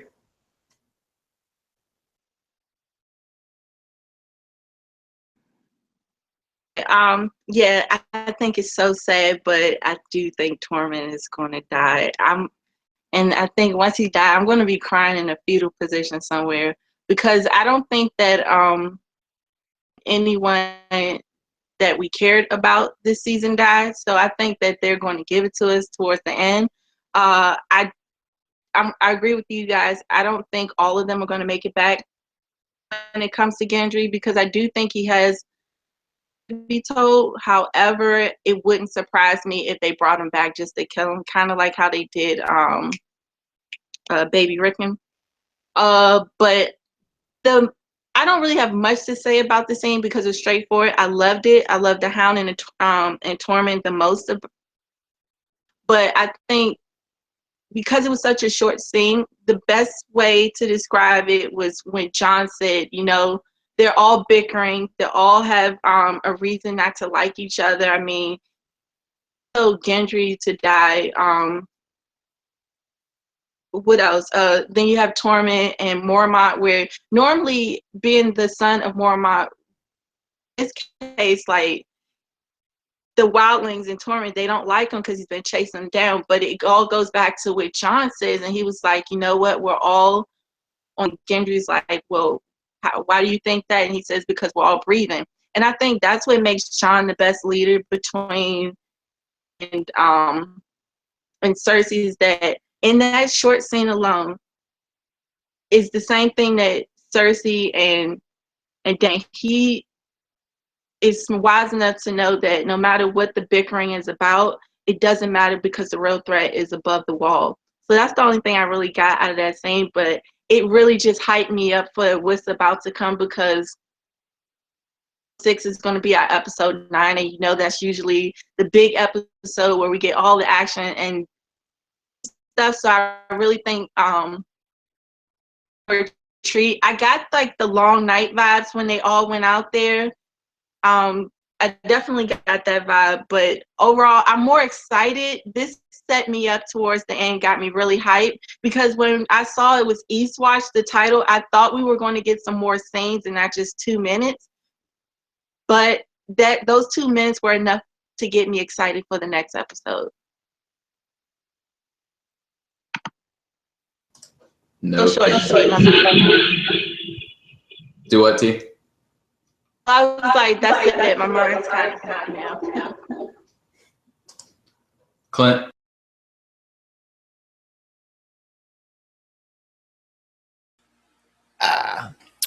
I hate to shit all over your theory about the 7, but there are 2 other guys in the background when they're walking out of the tunnel, and you can see them again when you have the overhead shot, but just barely. I only caught it because I had my brightness all the way up, contrast all the way up. So there's actually 9 guys there. But, I mean, the 7 still could apply. I was just going to say, if Jorah hasn't noticed Longclaw before, he's definitely going to notice this episode. And just in response to the Dragon Glass, I don't think they would go to catch a white with 1 Valyrian steel sword and no Dragon Glass. That would be not very smart. The only person I really think will die is Thoros, and only because it'll add suspense in the fact that Jon and Barrett can't be resurrected. I think Jorah might be in danger. I don't really see where his plotline could go. Tormund, I mean, he might have something with Brienne, but other than that, he could be in danger as well. Gendry, I really don't see it. And that's really all I have to say. Lovely. And by the way, Clint, again, great fucking points. Holy shit. Mama? Yeah. First of all, Clint, I loved what you just said about Thoros, and I'll talk about that in a second. I completely disagree with you about the two in the back. Oh my God, they're red shirts from Star Trek. Please, they have no impact on the series. We don't know who the fuck they are, and they're going to die. So that's irrelevant, except that they've got to drag the sleigh and the dragon glass. So yeah. But I do agree with you on Thoros, and I agree with you with what you said, which was brilliant. Thoros is the last hope for anybody living through this incredible debacle of a nightmare. Oh, at least we've got somebody who can resurrect us. And even Jon has said, please, God, don't bring me back again, please. So, you know, I think Thoros is a dead man. And God, he was so good. Oh my God. And if you ever look up his other things, he's kind of a minor actor, but he's such a great character actor. But once he's dead, Berick's going to be gone shortly thereafter. Now, I don't know if he dies in this episode, but I think Thoros does, because he's the last hope, Obi-Wan Kenobi, and he's gone. Now, listen. Martin is a genius. He hasn't brought back these fellows who are so deeply ingrained in the narrative of these novels and kill them at this point. I think some of them are going to die, but not right now. He's making us love them even more. Gendry is so invested in this. Jorah is so invested in this. The Hound is so mysteriously invested in all of this. They've even made him out as a mysterious figure. Why are you still here? Well, you know, there's for a reason. Yeah. And am I wrong, guys? I'm going to ask you this question. I have listened to the scene 1,000,000 times, and I'm still not sure I'm hearing it right. Did the Hound say, don't discount me immediately? Go back and watch it. Did the Hound say, in the name of Lyanna Stark, shut the fuck up, or something like that? Because if he did, and I've watched it 1,000,000 times, has Lyanna Stark's name become part of the vernacular in this culture? I really think he said that. Anyway, I loved it. Oh my God, I loved it. I think it's a suicide mission. We've seen some previews. This is not a spoiler. This is in the previews. They are running for their damn lives, and somebody's in a horse, probably a dying horse, trying to make it back to the wall. So I loved it. What a cliffhanger. But anybody who starts talking about who's going to die and they start doing our major characters, are you kidding me? Those guys are going to be the ones who end up, if they survive, fighting the end game. So the rest are red shirts. I love it. I love it. I love this series. I love it so much. Bye. All right. Thank you all for joining. I sincerely appreciate it. Does anybody have any closing things they want to say before we turn this out? All right. I just wanted to say that in the trailers that show these scenes, there's a lot of fire. I don't know if they start fires or if dragons show up, but there's fire. Okay. Hell yeah. Clint, thank you so much for joining us. You were incredible. I really sincerely appreciate you joining us. Maybe we can make this a regular thing, if you'd enjoy that.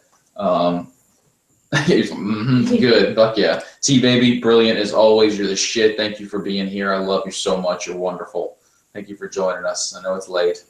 Alizey, thank you for being here.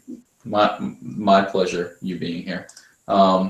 Mama, I love you. I'll see you in a couple minutes. Yeah. Thanks, guys. Absolutely. I really appreciate it. Yep, absolutely. Clint, Right. I really enjoyed meeting you, and I hope you'll be back. Love you. You too. Thank you. I would love to be back. I was really nervous, actually. I think we all start that way. T was too. Did you think we would eat you? Do what? Did you think we would eat you? No, I know people are watching, I guess. My mom eats men like air. All right. Brienne. Yeah, night. Bye. Thanks, guys. Absolutely. And thanks to the chat's guard. We had a lot of issues with spoilers today. Oh yeah, a lot of issues. The season, the next episode leaked, so a lot of issues with spoilers in the comments. But yeah, thank you for watching. Y'all are the best. Mwah.